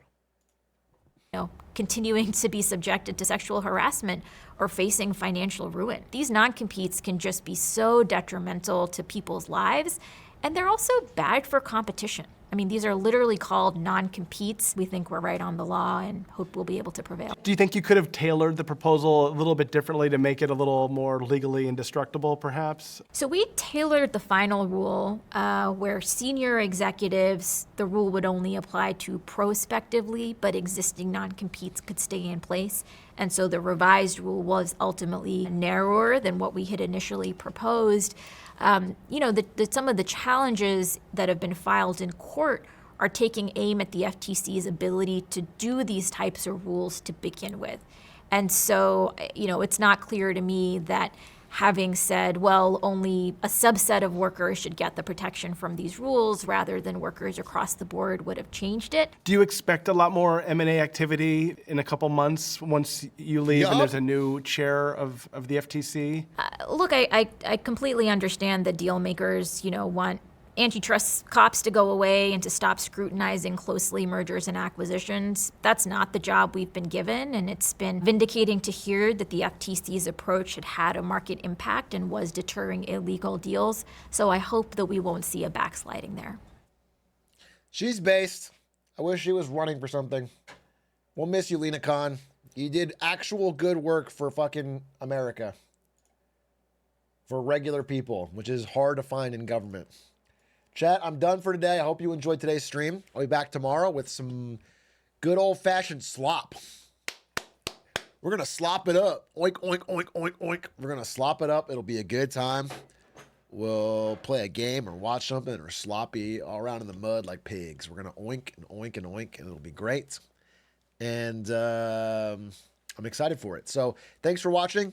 Sevens, have a good night. We'll raid somebody. Who should we raid? Who should we raid? Who's live? How about Simply? We'll raid Simply. I love Simply. He's great. And you think he's doing something fun? He's probably like fucking speedrunning Dark Souls or something. Simply's great. Give him some love. Give him an Atrioc 7. Thanks for watching. See you tomorrow. Peace.